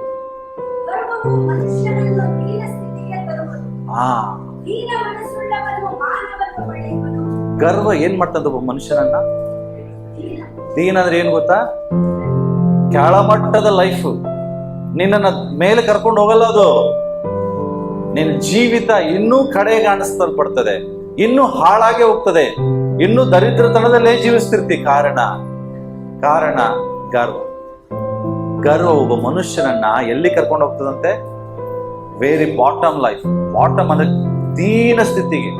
ನೀನ್ ಸ್ಥಿತಿ ನೋಡೋಕ್ ಮನುಷ್ಯರಿಗೆ ಇಷ್ಟನೇ ಆಗಲಿ, ಏನು ಮನುಷ್ಯರ ಉದ್ಧಾರಣೆ ಆಗುದಿಲ್ಲಲ್ಲ ಅಂತ. ಕಾರಣ ನನ್ನಲ್ಲಿರುವಂತ ಆತ್ಮಿಕ ಗರ್ವ. ಬೈಬಲ್ ಅಲ್ಲಿ ಬಹಳ ಉದಾಹರಣೆಗಳಿದಾವೆ ಹೇಳ್ತಾ ಹೋದ್ರೆ. ಓಕೆ, ಅದು ಗರ್ವದ ಬಗ್ಗೆನೇ ಸಂದೇಶ ಕೊಡುವಾಗ ಹೇಳ್ತಾರೆ. ನನ್ನ ಅರ್ಥ ಏನಂದ್ರೆ, ನಮ್ಮ ಆತ್ಮಿಕ ಕ್ರೂಢತನ ಎಲ್ಲಿಂದ ಸ್ಟಾರ್ಟ್ ಆಗ್ತದಂದ್ರೆ ನನ್ನ ಒಳಗಡೆ ಗರ್ವ ಬರುವಾಗ ಸ್ಟಾರ್ಟ್ ಆಗ್ತದೆ. ಗರ್ವಿಷ್ಠರು ಏನ್ ಮಾಡ್ತಾರೆ? ಮಿಂಗಲ್ ಆಗುದಿಲ್ಲ. ಗರ್ವಿಷ್ಠರು ಏನ್ ಮಾಡ್ತಾರೆ? ತಗ್ಗಿಸ್ಕೊಳ್ಳೋದಿಲ್ಲ. ದೀನರು ಏನ್ ಮಾಡ್ತಾರೆ? ಎಲ್ಲರೊಟ್ಟಿಗೆ ಮಿಂಗಲ್ ಆಗ್ತಾರೆ, ಎಲ್ಲರೊಟ್ಟಿಗೆ ಸಮಾಧಾನದಿರ್ತಾರೆ, ಪ್ರೈಸ್ ದ ಲಾರ್ಡ್ ಹೇಳ್ತಾರೆ, ಸಂತೋಷದಿಂದ ಮಾತನಾಡ್ತಾರೆ. ಹೌದು, ನೀವೇ ತಪ್ಪು ಮಾಡಿದ್ರು ಇರ್ಲಿ, ನಾನೇ ತಪ್ಪು ಮಾಡ್ದಂಗಿರ್ತಾರೆ. ಯಾರು ಇವರೆಲ್ಲ? ಇವ್ರು ಆತ್ಮಿಕ ಕುರುಡ್ರಲ್ಲ. ಇವರಿಗೆ ಗೊತ್ತಿದೆ ಸಂಬಂಧಗಳ ವ್ಯಾಲ್ಯೂ ಗೊತ್ತಿದೆ.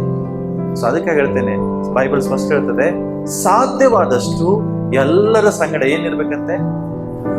ಏನ್ ನೋಡ್ಬೇಕಂತೆ? ಹೆಂಗಿರ್ಬೇಕಂತೆ? ಸಾಧ್ಯವಾದಷ್ಟು ಎಲ್ಲರ ಸಂಗಡ ಜಗಳ ಆಡ್ರಿ ಅಂತದ? ಎಲ್ಲರ ಸಂಗ ಕೋಪದಿಂದಿರಿ ಅಂತದ?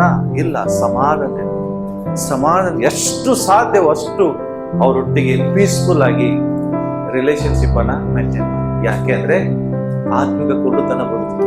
ಓಕೆ, ಒಂದು ಬೈಬಲ್ ಅನ್ನುವಂಥ ಒಂದು ಸಾರಾಂಶ ಓದಿ ನಾನು ಮುಗಿಸ್ತೇನೆ. ನಾವೆಲ್ಲರೂ ಮಾರ್ಕನ ಬರೆದ ಸುವಾರ್ತೆ 8ನೇ ಅಧ್ಯಾಯಕ್ಕೆ ಸತ್ಯವೇದ ತಿಳಿಸುವ. ಇದರಲ್ಲಿ ಒಂದು ವಾಕ್ಯ, ಒಂದು ಸನ್ನಿವೇಶ ಬರ್ತದೆ.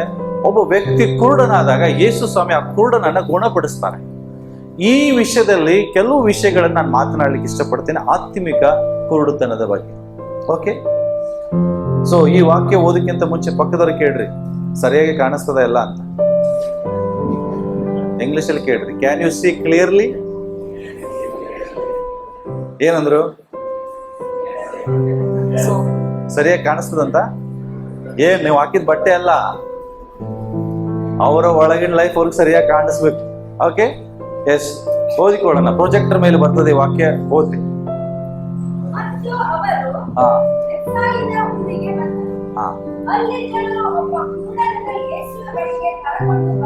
ಓಕೆ,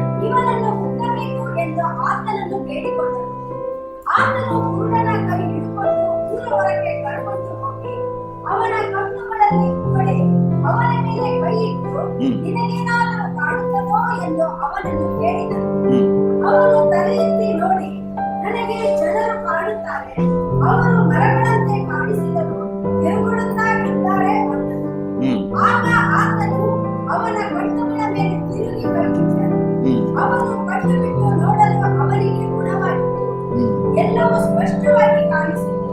ತರುವಾಯ ಆತನು, ನೀನು ಪೂರ್ಣಕ್ಕೇನು ಹೋಗಬೇಡ ಎಂದು ಹೇಳಿ ಅವನನ್ನು ಅವನ ಮನೆಗೆ ಕಳುಹಿಸಿದನು. ಎಸ್, ಓಕೆ, ಈ ಸಾರಾಂಶ ಬೈಬಲ್ ಅಲ್ಲಿ ಅನೇಕ ಸಾರಿ ಓದಿದ್ದೇವೆ. ಇಲ್ಲಿ ಒಬ್ಬ ವ್ಯಕ್ತಿಯನ್ನ, ಅದರಲ್ಲಿ ಕುರುಡನನ್ನ ಕರ್ತನ ಬಳಿಗೆ ಕರ್ಕೊಂಡು ಬರ್ತಾರೆ, ಇವನನ್ನ ಗುಣಪಡಿಸ್ಬೇಕು ಅಂತ ಹೇಳಿ. ಅವನು ಬರುವುದಿಲ್ಲ, ಜನ ಅವನನ್ನ ಕರ್ಕೊಂಡ್ ಬರ್ತಾರೆ. ಹೌದಾ? ದೇವ್ರೆ, ಇವನು ಕುರುಡನಾಗಿದ್ದಾನೆ, ಇವನನ್ನು ನೋಡ್ರಿ. ಯೇಸು ಸ್ವಾಮಿ ಯಾರು ವಾಲಂಟರಿ ಆಗಿ ಬಂದಿದಾರೋ ಅವರನ್ನ ತಕ್ಕನೆ ಗುಣಪಡಿಸಿದ್ರು. ಕರೆಕ್ಟಾ? ಹುಟ್ಟು ಕುರುಡ ಬಾರ್ತಿಲೋಮೆಯ ಕಿರಿಚಿ ಕರೆದ, ದೇವರೇ, ದಾವೀದ ಕುಮಾರನೇ, ನನ್ನನ್ನು ಕರುಣಿಸು. ಅವನಲ್ಲಿ ಇರುವ ನಂಬಿಕೆ, ಅವನ ಆಸೆ, ಅವನ ಆಸಕ್ತಿನ ನೋಡಿ ನೀನ್ ಹೆಂಗ್ ಅನ್ಕೊಂಡಿ ಹಂಗೆ ಆಗ್ತದೆ, ಹೋಗಪ್ಪ, ಇಮಿಡಿಯೇಟ್ ಆಗಿ ಓಪನ್ ಆಯ್ತಾನೆ. ಆದ್ರೆ ಇವನನ್ನ ಇನ್ನೊಬ್ರು ಬಲಾತ್ಕಾರದಿಂದ ಕರ್ಕೊಂಡ್ ಬರ್ತಾರೆ. ಇವನ ಆಗ್ಲೇ ಬರ್ಲಿಲ್ಲ. ಯಾರು? ಈ ಬೇತ್ಸಾಯಿದ ಊರಿನಲ್ಲಿರುವಂತ ಭವನ್. ಸೊ ಈ ಕುರುಡ ಯೇಸುವಿನ ಬಳಿ ಕರ್ಕೊಂಡ್ ಬಂದಾಗ ಅವನು ಹೇಳ್ತಿಲ್ಲ ನನ್ನ ಮುಟ್ಟ ಅಂತ. ಯಾರು ಹೇಳ್ತಾ ಇದ್ದಾರೆ? ಜನ ಹೇಳ್ತಾರೆ ಇವನನ್ನು ಮುಟ್ಟು. ಸಿ, ನಾನಾಗ್ಲೇ ಬರುವುದಕ್ಕೂ ನನ್ನನ್ನು ಇನ್ನೊಬ್ರು ಕರ್ಕೊಂಡ್ ಬರೋದಕ್ಕೂ ತುಂಬಾ ವ್ಯತ್ಯಾಸ ಇದೆ. ಅರ್ಥ ಆಗ್ತದೆ? ನಾನಾಗ್ಲೇ ಕರ್ತನ ಬಳಿಗೆ ಬರುವಾಗ ಕರ್ತನಿಂದ ಬೇಗ ಗುಣ ಹೋಗ್ತದೆ. ಅಂದ್ರೆ ಅರ್ಥ, ಕರ್ತನಿಂದ ನಾವು ಅನೇಕ ಸಾರಿ ಬೇಗನೆ ಸ್ಪರ್ಶಿಸಲ್ಪಡ್ತೇವೆ. ಆದ್ರೆ ಇನ್ನೊಬ್ರು ಒತ್ತಾಯದಿಂದ ಬರ್ತಾರಲ್ಲ, ನನ್ನ ಗಂಡ ಎಲ್ಲಿ ಬೇಜಾರಾಗ್ತಾನೋ, ನನ್ನ ಹೆಂಡತಿ ಎಲ್ಲಿ ಬೇಜಾರಾಗ್ತಾಳೋ, ಅಪ್ಪ ಎಲ್ಲಿ ಬೇಜಾರಾಗ್ತಾನೋ, ಅಮ್ಮ ಎಲ್ಲಿ ಬೇಜಾರಾಗ್ತಾನೋ, ಹಿಂಗೆ ಸಭೆಗೆ ಬಂದ್ರೆ ನಿಮ್ಮನ್ನ ದೇವ್ರು ಎಂದಿಗೂ ಮುಟ್ಟುದಿಲ್ಲ. ಅರ್ಥ ಆಗ್ತದೆ? ಸೊ ಇಲ್ಲಿ ಇವನನ್ನ ಮುಟ್ಟಬೇಕು ಅಂತ ಆತನನ್ನ ಬೇಡಿಕೊಂಡಾಗ ಅವರ ಈ ಬೇಡಿಕೆಯನ್ನ ದೇವರು ನೋಡಿ ಆ ಕುರುಡನ ಹಿಡ್ಕೊಂಡು ಊರು ಹೊರಗೆ ಕರ್ಕೊಂಡು ಹೋಗ್ತಾರೆ. ಫಸ್ಟ್ ಎಲ್ಲಿ ಕರ್ಕೊಂಡು ಹೋಗ್ತಾರೆ? ಯಾಕೆ ಹೇಳ್ರಿ? ಯಾಕೆ ಕ್ಯಾಕಿರಿಸಿ ಉಗಿಯಕ್ಕೆ? ಪಕ್ಕದವ್ರಿಗೆ ಹೇಳ್ರಿ. ಅದಕ್ಕೆ ಎಲ್ಲರ ಮುಂದೆ ಉಗಿದ್ರೆ ಏನಾಗತ್ತೆ? ಬೇಜಾರಾಗ್ತದೆ.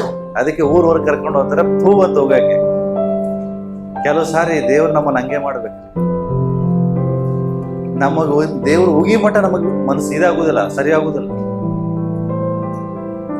ಇವನನ್ನ ದೇವ್ರು ಕಣ್ಣು ಮುಟ್ಟಿ ಗುಣಪಡಿಸಿಲ್ಲ, ಮೊದಲು ಉಗಿತಾರ. ಅವನಿಗೆ ಉಗಿತಾರ ಅಂತ ಬರ್ತದ?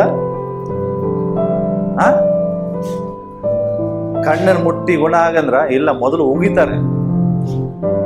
ಇಂಗ್ಲಿಷ್ ಅಲ್ಲಿ ಉಗುಳಿ ಅಂದ್ರೆ ಸ್ಪಿಟ್ ಅಂತ. ಯಾವ ಪದ ಬಳಸಿದಾರ ಗೊತ್ತಾ? ಸೇಮ್ ರೆವಲ್ಯೂಷನ್, ಪ್ರಕಟಣೆ 3ನೇ ಅಧ್ಯಾಯದಲ್ಲಿ ಏನ್ ಹೇಳಿದ್ರಲ್ಲ, ಅವರ ಬಾಯಿಂದ ಕಾರ್ಯ. ಅಲ್ಲಿ ಕೂಡ ಇಂಗ್ಲಿಷ್ ಅಲ್ಲಿ ಸ್ಪಿಟ್ ಅಂತಾನೆ ಇದೆ, ಇಲ್ಲಿ ಕೂಡ ಸ್ಪಿಟ್ ಅಂತಾನೆ ಇದೆ. ಉಗುಳುದು ಒಂಥರ ಗಲೀಜಲ್ಲ, ಇಷ್ಟ ಆಗುದಿಲ್ಲ ಜನರಿಗೆ. ನಿಮ್ ಮುಖದ ಮೇಲೆ ಯಾರು ಉಗುಳಿದ್ರೆ ಏನಾಗುದಿಲ್ಲ? ಹೊಡೆಯುವುದರ ಬೇಕು. ಉಗುಳಿದ್ರೆ ಅಂತ ಕೋಪ ಲೈಫಲ್ಲಿ ಹೆಂಗೂ ಬರೋದಿಲ್ಲ. ಹೆಂಗೆ ಕೋಪ ಬರ್ತದಂದ್ರೆ ಎಲ್ಲ ಕಿವಿ ಮೂಗಣೆಯಿಂದಲೇ ಹೊಗೆ ಬರುವಷ್ಟು ಕೋಪ ಬರ್ತದೆ ಅಲ್ಲ, ಉಗಿಯುವುದು. ಇಲ್ಲಿ ಕೂಡ ಕರ್ತನಿಗೆ ಏನ್ ಮಾಡ್ತಾರೆ ಅಂದ್ರೆ ಉಗಿತಾರೆ. ಯಾಕೆ ಉಗಿತಾರೆ ಅದೇ ಇದನ್ ಮೀನಿಂಗ್ ಏನ್ ಗೊತ್ತಾ? ರೆವಲ್ಯೂಷನ್ ತೆಗಿ 3ನೇ ಅಧ್ಯಾಯ 15ನೇ ವಚನ ಅಲ್ಲಿದೆ. ಯಾಕೆ ದೇವರು ಉಗಿತಾನೆ?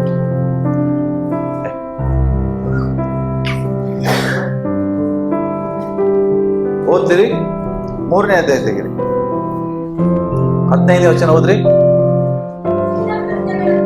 ಹಲೋ, ಏನಂತೆ? ನಿನ್ನ ಕೃತ್ಯಗಳನ್ನ ಬಲ್ಲೆನೋ. ಹಾ ಹಾ ಹಾ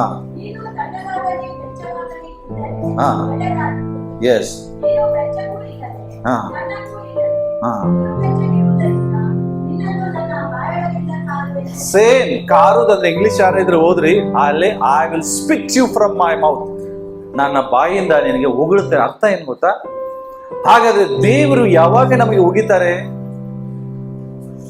ಡಬಲ್ ಮೈಂಡೆಡ್ ಪೀಪಲ್ ಯಾವಾಗಿರ್ತೇವಲ್ಲ, ಒಂದು ಕಾಲು ಚರ್ಚಲ್ಲಿ ಇನ್ನೊಂದು ಕಾಲು ಲೋಕದಲ್ಲಿ. ಇದು ದೇವರಿಗೆ ಇಷ್ಟ ಇಲ್ಲ. ಉಗುರು ಬೆಚ್ಚಿಗೆ, ಕೆಲವು ಸಾರಿ ತುಂಬಾ ಬಿಚ್ಚಿ, ಕೆಲವು ಸಾರಿ ತುಂಬಾ ಹಿಂಗೆ ಉಗುರು ಬೆಚ್ಚಿಗೆ. ನೀ ತಪ್ಪು ಇಲ್ಲ, ಇತ್ತಾಗೆ ಬಿಸಿನೂ ಇಲ್ಲ, ಮಧ್ಯದಲ್ಲಿ ಇದೆಯಾ. ಅರ್ಥ ಏನು? ಈಗ ಒಬ್ಬ ವ್ಯಕ್ತಿ ಹಡಗದಲ್ಲಿ ಪ್ರಯಾಣ ಮಾಡುವಾಗ 2 ಹಡಗದ ಮೇಲೆ 2 ಕಾಲಿಟ್ರೆ ಏನಾಗತ್ತೆ ಅವನ ಗತಿ? ಅದು ಎಲ್ಲಿ ಹೋಗ್ತದೆ? ನೀರು ಪಾಲಾಗಿ ಸತ್ತು ಹೋಗ್ತಾನ. ಸೇಮ್ ಅಂದ್ರೆ ಕರ್ತನಿಗೆ ಆತ್ಮಿಕ ಕುರುಡುತನ ಇಷ್ಟ ಇಲ್ಲ. ನೀನು ಲೂಕ್ ವಾರ್ಮ್ ಆಗಿರೋದು ಇಷ್ಟ ಇಲ್ಲ, ಉಗುರು ಬೆಚ್ಚಿಗಿರೋದು ಇಷ್ಟ ಇಲ್ಲ. ಒಂದು ನೀನ್ ನನ್ನ ಪಕ್ಷ ಇದ್ರೆ ನನ್ನ ಪಕ್ಷದಲ್ಲೇ ಇರು, ಅಥವಾ ನೀನ್ ಲೋಕದ ಪಕ್ಷ ಇದ್ರೆ ಲೋಕದವನಾಗೇ ಇರು. ನೀನ್ ಕೆಲವು ಸಾರಿ ಇಲ್ಲಿ ಬಂದಾಗ ಜೈ ಜೈ ಯಶುನಾಮ್ ಅಂತಿ, ಹೊರಗೆ ಹೋದ ತಕ್ಷಣ ಬೇರೆಜಿಗೆ ಜಯಂತಿ. ಇಲ್ಲಿ ಸಭೆಗೆ ಬಂದಾಗ ವಾವ್ ಅಂತ ಆತ್ಮಿಕ ಮನುಷ್ಯ ಪರಿಶುದ್ಧನಂತ ಕಾಣಿಸ್ಕೊತೀರಿ, ಹೊರಗಡೆ ಹೋದ್ಮ್ಯಾಗ ಅದೇ ಕೆಲಸ ಮಾಡ್ತೀರಿ. ಈ ಸಭೆಗೆ ಕರ್ತನ ಹೇಳುವುದಂದ್ರೆ ನಾನು ನಿಮಗೆ ಉಗಿತೇನೆ. ನನಗೆ ಇಷ್ಟ ನೋಡ್ರಿ, ಇಲ್ಲಿ ಹೇಳ್ತದೆ, ಇಲ್ಲಿ ಹಲೇಲುಯ ಅಂತ ಹಾಡಾಡ್ತೀರಿ, ಇಲ್ಲಿ ಒಂದು ಹಾಡಾಡ್ತೀವಿ. ಸೇಮ್ ವ್ಯಕ್ತಿಗಳು ಏನ್ ಮಾಡ್ತಾರೆ? ಕ್ಲಬ್ ಅಲ್ಲಿ ಹೋಗಿ ಇನ್ನೊಂದು ಹಾಡಾಡ್ತಾರೆ, ಹೊರಗಡೆ ಹೋಗಿ ಇನ್ನೊಂದು ಹಾಡಾಡ್ತಾರೆ. ಅಂದ್ರೆ ಅರ್ಥ ಏನು? ಆ ವ್ಯಕ್ತಿ ಆತ್ಮಿಕನಾಗಿಲ್ಲ, ಅವನ ಆತ್ಮಿಕ ಕುರುಡತನದಲ್ಲಿಲ್ಲ. ದೇವ್ರಿಗೆ ಇಷ್ಟ ಆಗುದಿಲ್ಲ ಇಂಥ ಕ್ಯಾರೆಕ್ಟರ್. ಅದಕ್ಕೆ ಹೇಳ್ತಾರೆ, ಒಬ್ಬೊಬ್ಬರನ್ನ ನೋಡಿ ಇಷ್ಟ ಬೆಳೆದು ನಾನು ನಿನ್ನ ಕೃತ್ಯಗಳನ್ನ ಬಲ್ಲೆ. ಕೃತ್ಯ ಅಂದ್ರೇನು? ನೀನ್ ಮಾಡೋ ಪ್ರತಿಯೊಂದು ಕೆಲಸ ನಂಗೆ ಗೊತ್ತಿದೆಯೋ ತಮ್ಮ. ಸಭೆಗೆ ಬಂದಾಗ ಎಂತಹ ಒಳ್ಳೆ ಕೆಲಸ ಮಾಡ್ತೀರಿ, ಸಭೆಯಿಂದ ಹೊರಗೆ ಹೋದ ತಕ್ಷಣನೇ ನಿಮ್ ಕೆಲಸನೇ ಚೇಂಜ್ ಆಗ್ತದೆ, ನಿಮ್ಮ ಮಾತು ಚೇಂಜ್ ಆಗ್ತದೆ, ನಿಮ್ಮ ನಡವಳಿಕೆ ಚೇಂಜ್ ಆಗ್ತದೆ. ಇದು ದೇವರಿಗೆ ಇಷ್ಟ ಇಲ್ಲ. ಕರ್ತನು ಇದನ್ನ ಏನ್ ಮಾಡ್ತಾರೆ? ಹೇಟ್ ಮಾಡ್ತಾರೆ. ದೇವರಿಗೆ ಇದು ಇಷ್ಟ ಇಲ್ಲ. ಅವನ ಕಣ್ಣಿನ ಮೇಲೆ ಉಗುಳದ ಅರ್ಥ ಏನು? ಕರ್ತನಿಗೆ ಆತ್ಮಿಕ ಕುರುಡರಾಗಿರೋದು ಇಷ್ಟ ಇಲ್ಲ. ಸೊ ಇಲ್ಲಿ ನೆಕ್ಸ್ಟ್ ನಾವು ಅದಕ್ಕೆ ಬರೋಣ. ಮತ್ತೆ 23ನೇ ವಚನದಲ್ಲಿ ಏನ್ ಹೇಳ್ತದೆ?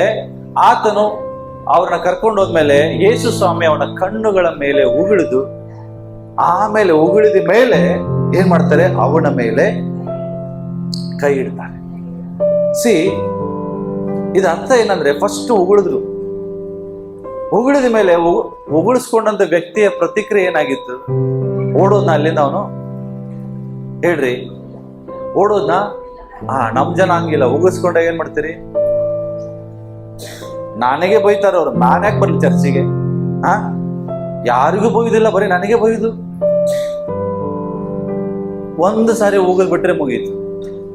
ಕರ್ತನಿಗೆ ಹೆಂಗಿರ ಉಗಿಂಗಿಲ್ಲ ನಾವು.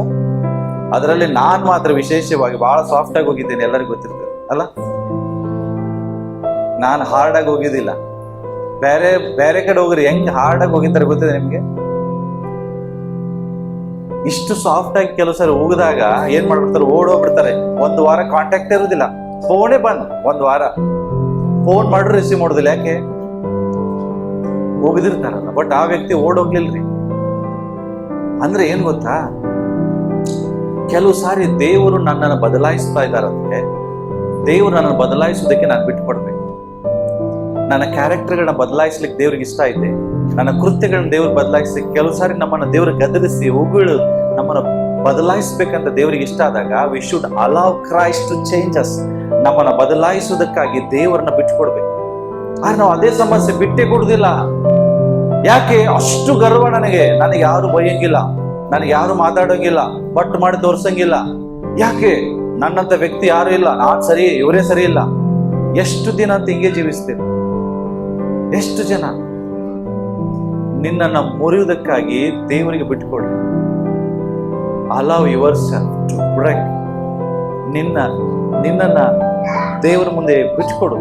ದೇವ್ರನ್ನ ನನಗೆ ಮುರಿಬೇಕಂತ ಮನಸ್ಸಿದ್ರೆ ಬಿಟ್ಟುಕೊಡು, ನಿಮ್ಮನ್ನು ಬಿಟ್ಟುಕೊಡ್ರಿ. ಅದಕ್ಕೆ ಇಲ್ಲಿ ಹೇಳ್ತದೆ, ಅವನು ಉಗಿಸ್ಕೊಂಡಾಗಲೂ ಕೂಡ ಕರ್ತನಿಂದ ಓಡೋಗ್ಲಿಲ್ಲ, ಕೋಪಗೊಳ್ಳಿಲ್ಲ, ಬೈಲಿಲ್ಲ. ಅವನೇನ್ ಮಾಡ್ದ? ಹಂಬಲ್ ಆಗಿ ಅಲ್ಲೇ ಇದ್ದ. ಯಾಕೆಂದ್ರೆ ಕರ್ತನ ಅವನನ್ನು ಪ್ರೀತಿಸ್ತಾ ಇದ್ದ. ಯಾರನ್ನ ದೇವರು ಪ್ರೀತಿಸ್ತಾರೋ ಅವರನ್ನ ದೇವರು ಗದರಿಸ್ತಾನೆ. ಕೆಲವು ಸಾರಿ ಅವರನ್ನ ದೇವರು ಎಚ್ಚರಿಸ್ತಾನೆ, ಕೆಲವು ಸಾರಿ ದೇವರು ಅವರನ್ನೇ ಒಗಿತಾರೆ. ಈ ವ್ಯಕ್ತಿಯನ್ನ ದೇವರು ತುಂಬಾ ಪ್ರೀತಿಸ್ತಿದ್ರು, ನಮ್ಮನ್ನು ಬಹಳ ದೇವರು ಪ್ರೀತಿಸ್ತಾರೆ. ಆದ್ರೆ ಕೆಲವು ನಾವು ಮಾಡುವಂತ ಕೆಲಸ ಕಾರ್ಯಗಳು ದೇವ್ರಿಗೆ ಇಷ್ಟ ಆಗುತ್ತೆ. ಯಾರನ್ನು ದೇವರು ದ್ವೇಷ ಮಾಡೋದಿಲ್ಲ, ತಿಳ್ಕೊಂಬಿಡಿ. ಒಬ್ಬರನ್ನು ದೇವರು ದ್ವೇಷ ಮಾಡೋದಿಲ್ಲ, ಎಲ್ಲರನ್ನು ಒಂದೇ ರೀತಿಯಲ್ಲಿ ಪ್ರೀತಿ ಮಾಡ್ತಾನೆ. ಪಾಸ್ಟರ್ನ ಹೆಚ್ಚು ಪ್ರೀತಿ ಮಾಡಿ ಸಭಿಕರನ್ನ ಕಡಿಮೆ ಪ್ರೀತಿ ಮಾಡುವಂತ ಮೆಂಟಾಲಿಟಿ ನಿಮ್ಗೆ ಇದು ತೆಗೆದು ಬಿಡ್ರಿ. ಇಲ್ಲಿರುವ ಚಿಕ್ಕ ಮಗುವಿಂದ ಹಿಡ್ಕೊಂಡು ಎಲ್ಲರನ್ನ ಕರ್ತನು ಒಂದೇ ರೀತಿ ಪ್ರೀತಿಸ್ತಾನೆ. ಆತನ ದೃಷ್ಟಿಯಲ್ಲಿ ಎಲ್ಲರೂ ಸೇಮ್, ಹಾಗೇ ಪ್ರೀತಿಸ್ತಾರೆ. ಆದ್ರೆ ಏನ್ ಮಾಡ್ತೀರಿ? ನಮ್ಮ ಕೆಲವು ಕೆಲಸಗಳು, ನಮ್ಮ ವರ್ತನೆಗಳು, ನಮ್ಮ ಬಿಹೇವಿಯರ್ ದೇವರಿಗೆ ಕೆಲವು ಸರಿ ಇಷ್ಟ ಆಗುದಿಲ್ಲ. ಅವಾಗ ಕರ್ತನು ನಮ್ಮ ವಿಷಯದಲ್ಲಿ ಖುಷಿ ಪಡುವುದಿಲ್ಲ. ಸೊ ಈ ವ್ಯಕ್ತಿಗೆ ದೇವರು ಕೇಳ್ತಾರೆ, ನಿನಗೇನಾದ್ರೂ ಕಾಣಿಸ್ತದೇನಪ್ಪಾ ಅಂತ ಕೇಳ್ತಾರೆ. ಓಕೆ, ಸೊ ಈಗ ಇವನ ಮೇಲೆ ಕೈ ಇಟ್ಟು ಕೇಳಿಸುವಾಗ ಅವನಿಗೆ ಕೇಳ್ತಾರೆ, ಅವನೇನ್ ಹೇಳ್ತಾನೆ? ಉತ್ತರ ಓದ್ರಿ. ಹಾ ಹಾ ಸಿ, ಅರ್ಥ ಮಾಡ್ಕೊಡ್ರಿ. ಕೈ ಇಟ್ಟವ್ರು ಯಾರು? ಯೇಸು ಸ್ವಾಮಿ ಪವರ್ಫುಲ್ ವ್ಯಕ್ತಿ ಅಲ್ಲ, ನಂಬ್ತೀರಾ? ಇಂಥ ಪವರ್ಫುಲ್ ವ್ಯಕ್ತಿ ಕೈ ಇಟ್ಟ ಮೇಲೆ ಕಣ್ಣು ಕಾಣದೇ ಇರ್ತದ? ಹೇಳಿ. ನಾನು ಅರ್ಥ ಆಗ್ಲಿಲ್ಲ ನನಗೆ. ಯೇಸು ಸ್ವಾಮಿ ಇಂತಹ ವ್ಯಕ್ತಿ ಜಸ್ಟ್ ಬಾಯಿ ಮಾತಲ್ಲೇ ಸತ್ತರಾದ್ರೆ ಎದ್ದು ಬಂದ, ಲಾಜರನೇ ಎದ್ದು ಬಂದ್ರೆ ಓಡ್ ಬಂದ. ಅಂತ ಯೇಸು ಇವನ ತಲೆ ಮೇಲೆ ಕೈ ಇಟ್ಟು ನಿನಗೇನಾರು ಕಾಣಿಸ್ತದ ಅಂತ ಕೇಳುವಾಗಲೂ ಇವನೇನ್ ಹೇಳ್ತಾನೆ? ಸರಿಯಾಗಿ ಕಾಣಿಸುದಿಲ್ಲ. ಹೆಂಗ್ ಕಾಣಿಸ್ತದ ಅಂತ ಹೇಳ್ತದೆ ಅವನು. ಹಾ ಸಿ, ಇಲ್ಲಿ ಏನ್ ಹೇಳ್ತದೆ ಅಂದ್ರೆ, ಎಷ್ಟೋ ಸಾರಿ ಕರ್ತನು ನಮಗೆ ಹೀಗೆ ಹೇಳ್ತಾರೆ. ಆ ಪವರ್ಫುಲ್ ಆದ ಯೇಸು ಸ್ವಾಮಿ ಕೈ ಇಟ್ಟರು ಅವನಿಗೆ ಸರಿಯಾಗಿ ಕಾಣಿಸ್ತದೆ ಅಂದ್ರೆ ಅವನಿಗೆ ಇನ್ನೂ ವಿಷನ್, ಅವನ ದೃಷ್ಟಿ ಸರಿ ಬೀಳಲಿಲ್ಲ, ಸರಿ ಆಗ್ಲಿಲ್ಲ. ಇನ್ನೂ ದೃಷ್ಟಿಯಲ್ಲಿ ಏನಿದೆ? ಸಮಸ್ಯೆಗಳಿದೆ. ಅಂದ್ರೆ ಇದು ಅರ್ಥ ಏನು? ಪ್ರತಿ ದಿವಸ ನಮ್ಮ ಜೊತೆ ಕರ್ತನು ಮಾತಾಡ್ತಾರೆ, ಪ್ರತಿ ಸಂಡೇ ದೇವರು ನಮ್ಮ ಸಂಗಡ ಮಾತಾಡ್ತಾರೆ. ಅಂತ ಪವರ್ಫುಲ್ ವ್ಯಕ್ತಿ ಮಾತಾಡಿದ್ರು ಸಹ ನಮ್ದು ಹಿಂಗೆ ಒಂದೊಂದು ಸಹ ಎಲ್ಲ ದೃಷ್ಟಿ ಸರಿ ಇರುವುದು. ಇನ್ನೂ ಆತ್ಮಿಕ ಸ್ವಲ್ಪ ಕೂಡದನ, ಇನ್ನೂ ಸ್ವಲ್ಪ ಲೋಕದ ರೀತಿಯಲ್ಲಿ ಜೀವಿಸುವಂಥದ್ದು ಇನ್ನೂ ನಾವು ಸರಿಯಾಗಿಲ್ಲ. ಎಲ್ಲರೂ ಸರಿಯಾಗಿದ್ದೀರಾ? 100% ಸರಿಯಾಗಿದ್ದೀರಾ? ಪರಿಪೂರ್ಣ ಬದಲಾಗಿದ್ದೀರಾ? ಪರಿಪೂರ್ಣವಾಗಿ ಚೇಂಜಸ್ ಆಗಿದ್ದೀರಿ? ಮಾತಾಡ್ರಿ. ಇಲ್ಲ, ಇನ್ನೂ ಸ್ವಲ್ಪ. ಯಾಕೆ?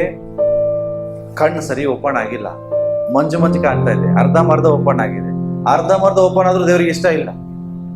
ಸ್ಪಿರಿಚುವಲ್ ಬ್ಲೈಂಡ್ನೆಸ್, ಆತ್ಮಿಕವಾಗಿ ಕಂಪ್ಲೀಟ್ ಆಗಿ ಏನಾಗ್ಬೇಕು? ಬದಲಾಯಿಸಿ. ಅರ್ಥ ಏನಾಗಾದ್ರೆ ಇನ್ನೊಂದ್ಸರಿ ಉಗಿಸ್ಕೊಳಕ್ ರೆಡಿ ಇದೆ ಅಂತ. ದೇವರು ಒಂದ್ಸರಿ ಉಗಿದ್ರು ಸರಿಯಾಗಿ ಆಗಿಲ್ಲ, ಅದಕ್ಕೆ ಮತ್ತೊಂದ್ಸರಿ ಉಗಿಸ್ಕೊಳ್ರಿ. ಅಂದ್ರೆ ಒಂದು ಸಾರಿ ಕರ್ತನ ಅವನ ಮೇಲೆ ಕೈ ಇಟ್ರು ಅವನಿಗೆ ಗುಣ ಆಗ್ಲಿಲ್ಲ, ಅರ್ಥ ಅವ್ನಿಗೆ ಇನ್ನೊಂದ್ಸರಿ ಕರ್ತನ ಕೈ ಇಡ್ಬೇಕಾಯ್ತು. ನಮ್ಮ ಜೀವಿತದಲ್ಲಿ ದೇವ್ರು ಎನ್ಕೌಂಟರ್ ಮಾಡಿದಾರೆ ನಮ್ಗೆಲ್ಲರಿಗೆ. ಎನ್ಕೌಂಟರ್ ಅಂದ್ರೆ ಏನಂತಾರೆ? ನಮ್ಮ ಜೊತೆಗೆ ಮುಖಾಮುಖಿಯಾಗಿ. ಈಗ ನಾವು ರಕ್ಷಣೆ ಹೊಂದುವಾಗೆ ಯಾರ ಮಾತು ಕೇಳಿ ರಕ್ಷಣೆ ಹೊಂದಿದ್ರಿ? ಯೇಸು ಸ್ವಾಮಿ ನಂಬಿದ್ರಲ್ಲ, ಎಲ್ಲರೂ ನಂಬಿರಲ್ಲ. ನಂಬಿ ದೀಕ್ಷಾ ಯಾರ ಮಾತು ಕೇಳಿ ತಗೊಂಡ್ರಿ? ಯಾರ ಮಾತು ಕೇಳಿ ಯೇಸು ಸ್ವಾಮಿ ನಂಬಿದ್ರಿ? ಯೇಸು ಸ್ವಾಮಿ. ಯಾಕೆಂದ್ರೆ ಅವ್ರು ನಿಮ್ ಸಂಗಡ ಮಾತಾಡಿದ್ರು. ಆಗ ನೀವೇನ್ ಮಾಡಿದ್ರಿ? ಕರ್ತನ ಮೇಲೆ ವಿಶ್ವಾಸ ಇಟ್ರಿ. ಅವಾಗ ನಿಮ್ ಜೀವಿತ ಬಹಳ ಕರ್ತನಿಗೆ ಒಪ್ಪಿಸಿಕೊಟ್ರಿ. ಆದ್ರೆ ಜೀವಿತ ಒಪ್ಪಿಸಿಕೊಟ್ರು ಕರ್ತನಿಗೆ ಇಷ್ಟವಾದ ಜೀವಿತ ಇಲ್ಲ. ಅಲ್ಲಲ್ಲಿ ಇನ್ನೂ ಅಂಕುಡೊಂಕು ಪರಿಪೂರ್ಣವಾದ ರಕ್ಷಣೆ ಇಲ್ಲ. ಅದರ್ಥ ನಮಗೆ every day we need encounter with god. ಹಾಗಾದ್ರೆ ನಾನು ಕಂಪ್ಲೀಟ್ ಆಗಿ ಆತ್ಮಿಕವಾಗಿ ದೃಷ್ಟಿ ಉಳ್ಳವನಾಗಬೇಕಾದ್ರೆ ಪ್ರತಿನಿತ್ಯ ದೇವರ ಜೊತೆಗೆ ನನ್ನ ಸಹವಾಸ ಇರಬೇಕು. ನನ್ನನ್ನು ದೇವರು ಪ್ರತಿದಿನ ಮುಟ್ಟಬೇಕು. ಸೊ ಸೆಕೆಂಡ್ ಏನ್ ಹೇಳ್ತಾನೆ ಅವನು, ಅಲ್ಲಿ ನಾವು ನೋಡ್ತೇವೆ, ನಿನಗೇನಾದ್ರೂ ಕಾಣಿಸ್ತದ ಅಂತ ಹೇಳುವಾಗ ಅವನು ಏನ್ ಹೇಳ್ತಾನೆ, ಇಲ್ಲ ನನಗೆ ಜನರು ಹೆಂಗ್ ಕಾಣ್ತಾರೆ, ಅವನು ಹೇಳ್ತಾನೆ ಮರಗಳಂತೆ. ಮತ್ತೇನು ಹೇಳ್ತಾನೆ, ಆ ಮರಗಳು ಏನ್ ಮಾಡ್ತಾ ಇದಾವಂತೆ, ಏನಂತ್ರಿ, ಯಾವಾಗಾದ್ರೂ ನೀವು ನೋಡಿದಿರಾ ಮರಗಳು ಓಡಾಡೋದು ನೋಡಿದಿರಾ? ಆ ಮರಗಳು ತಿರುಗಾಡುವುದನ್ನ ನಾನು ಕಾಣ್ತಾ ಇದ್ದೇನೆ ಅಂತ ಹೇಳ್ತಾ, ಅಂದ್ರೆ ಅಸಾಧಾರಣವಾದದನ್ನ ನೋಡ್ತಾ ಇದ್ದಾನೆ, ಸಾಧಾರಣವಾದದ್ದು ನೋಡ್ತಾ ಇಲ್ಲ. Something you are seeing unnatural.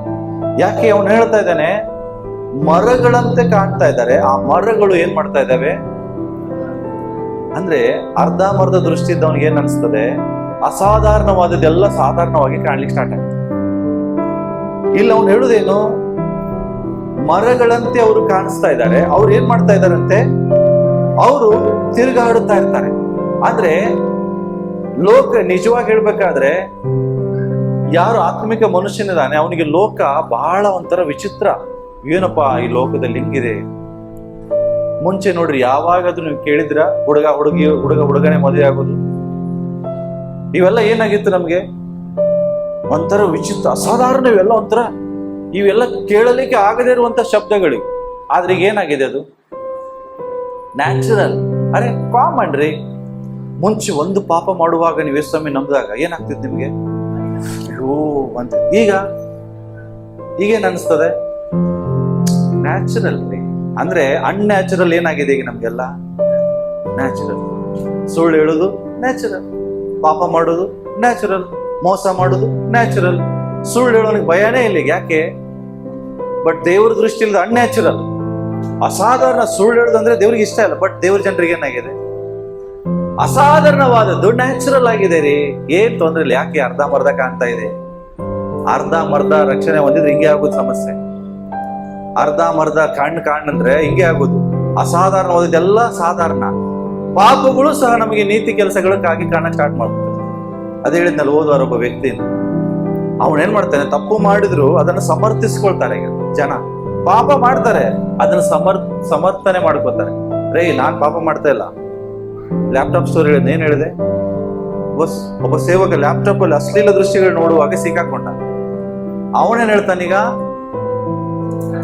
ಅವರಿಗಾಗಿ ಯಾರು ಪ್ರೇಯರ್ ಮಾಡೋದ್ರಿ, ನೋಡ್ದಾಗ ಗೊತ್ತಾಗೋದಲ್ಲ. ಅಂದ್ರೆ ಅದರಲ್ಲಿ ಸಮರ್ಥನೆ. Unnatural, it is becoming natural. ಸಮರ್ಥಿಸಿಕೊಳ್ಳುವಂಥದ್ದು. ಈ ವ್ಯಕ್ತಿಗೆ ಹೆಂಗ್ ಹೇಳ್ತಾ ಇದ್ದಾನೆ, ಅನ್ಯಾಚುರಲ್. ಮನುಷ್ಯರು ಮರಗಳಂತೆ ಇದ್ದಾರೆ.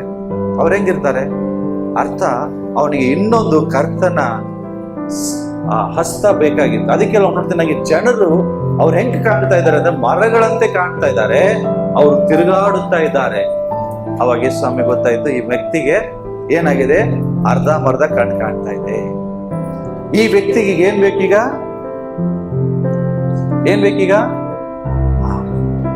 ಇನ್ನೊಂದು ಅವಶ್ಯಕತೆ ಇದೆ, ಇನ್ನೊಂದು ಸ್ಪರ್ಶತೆ ಅವಶ್ಯಕತೆ ಇದೆ. ನಾವು ಸಹ ಪರಿಪೂರ್ಣ ರಕ್ಷಣೆ ಹೊಂದಿಲ್ಲ. ಭಾನುವಾರ ಬಂದಿರ್ತೇವೆ, ಬಟ್ ಸೋಮವಾರ ಹೋದ್ಮೇಲೆ ನ್ಯಾಚುರಲ್ ಏನು, ಎಲ್ಲ ಲೋಕದ ಕಾರ್ಯಗಳು ಏನಾಗ್ತದೆ ನಮಗೆ ಸ್ವಾಭಾವಿಕವಾಗಿ. ಈಗ ನಾ ಫೋನ್ ಮಾಡ್ತೇನೆ, ಎಲ್ಲಿದ್ದೀರಿ ಅಂತ ಕೇಳ್ತೇನೆ, ನೀವೇನ್ ಹೇಳ್ತೀರಿ? ಸತ್ಯನೇ ಹೇಳುದಿಲ್ಲ. ಫೋನ್ನಲ್ಲಿ ಏನ್ ಹೇಳ್ತಾರೆ, ಇಲ್ಲೇ ಇದೇನ್ರಿ, ಅಲ್ಲಿರುವುದೇ ಇಲ್ಲ ಅವರು. ಯಾಕೆ? ಕಾಮನ್. ಅಂದ್ರೆ ಅದು ನಮಗೆ ಬೇಜಾರಾಗ್ತಾ ಇಲ್ಲ. ಯಾಕೆ? ಪಾಪ ಮಾಡಿದ್ರೆ ನಮ್ಗೆ ಏನಾಗ್ಬೇಕು, ಭಯ ಆಗ್ಬೇಕು. ಇವತ್ತು ಭಯ ಬರ್ತದ ಹೇಳ್ರಿ? ಯಾರಿಗಾದ್ರೂ ಭಯ ಆಗ್ತಾ ಇದೆಯಾ? ಪಾಪ ಮಾಡಿದಂತ ವ್ಯಕ್ತಿಗೆ ಭಯ ಆಗ್ತಾ ಇದೆಯಾ? ಇಲ್ಲ. ಸಂಡೇ ಚರ್ಚಿಗೆ ಬರ್ತೇವೆ, ದೇವರ ವಾಕ್ಯ ಕೇಳ್ತೇವೆ, ಮತ್ತೆ ಸೋಮವಾರ ಹೋಗಿ ಇನ್ನೊಬ್ಬರನ್ನ ನೋವು ಮಾಡ್ತೇವೆ. ಇನ್ನೊಬ್ರಿಗೆ ನೋವು ಪಡಿಸಿದ್ರೆ ನಮಗದು ಓಕೆ. ಅನ್ಯಾಚುರಲ್ ಇದೆಯಲ್ಲ ನ್ಯಾಚುರಲ್. ಈಗ ಪಾಪ ಮಾಡ್ತೇವೆ, ಭಯ ಬರುದಿಲ್ಲ, ಓಕೆ. ಅರ್ಧಂಬರ್ಧ ರಕ್ಷಣೆ ಹೊಂದಿದ್ದೀವಿ. ಅದಕ್ಕೆ ಪಕ್ಕದ್ರಿಗೆ ಹೇಳ್ರಿ, ಇನ್ನೊಂದ್ಸಾರಿ ಕರ್ತನ ಸ್ಪರ್ಶ ನಿಮಗೆ ಅವಶ್ಯಕತೆ ಇದೆ ಹೇಳ್ರಿ, ನೋಡೋಣ.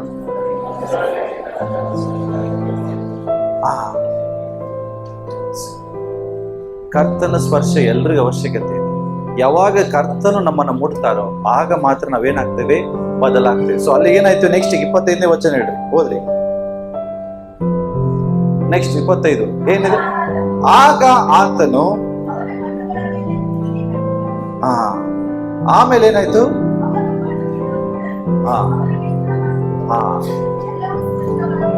ಸ್ಪಷ್ಟವಾಗಿ ಕಾಣಿಸ್ಲಿಕ್ಕೆ ಸ್ಟಾರ್ಟ್ ಆಯ್ತು. ಯಾವಾಗ?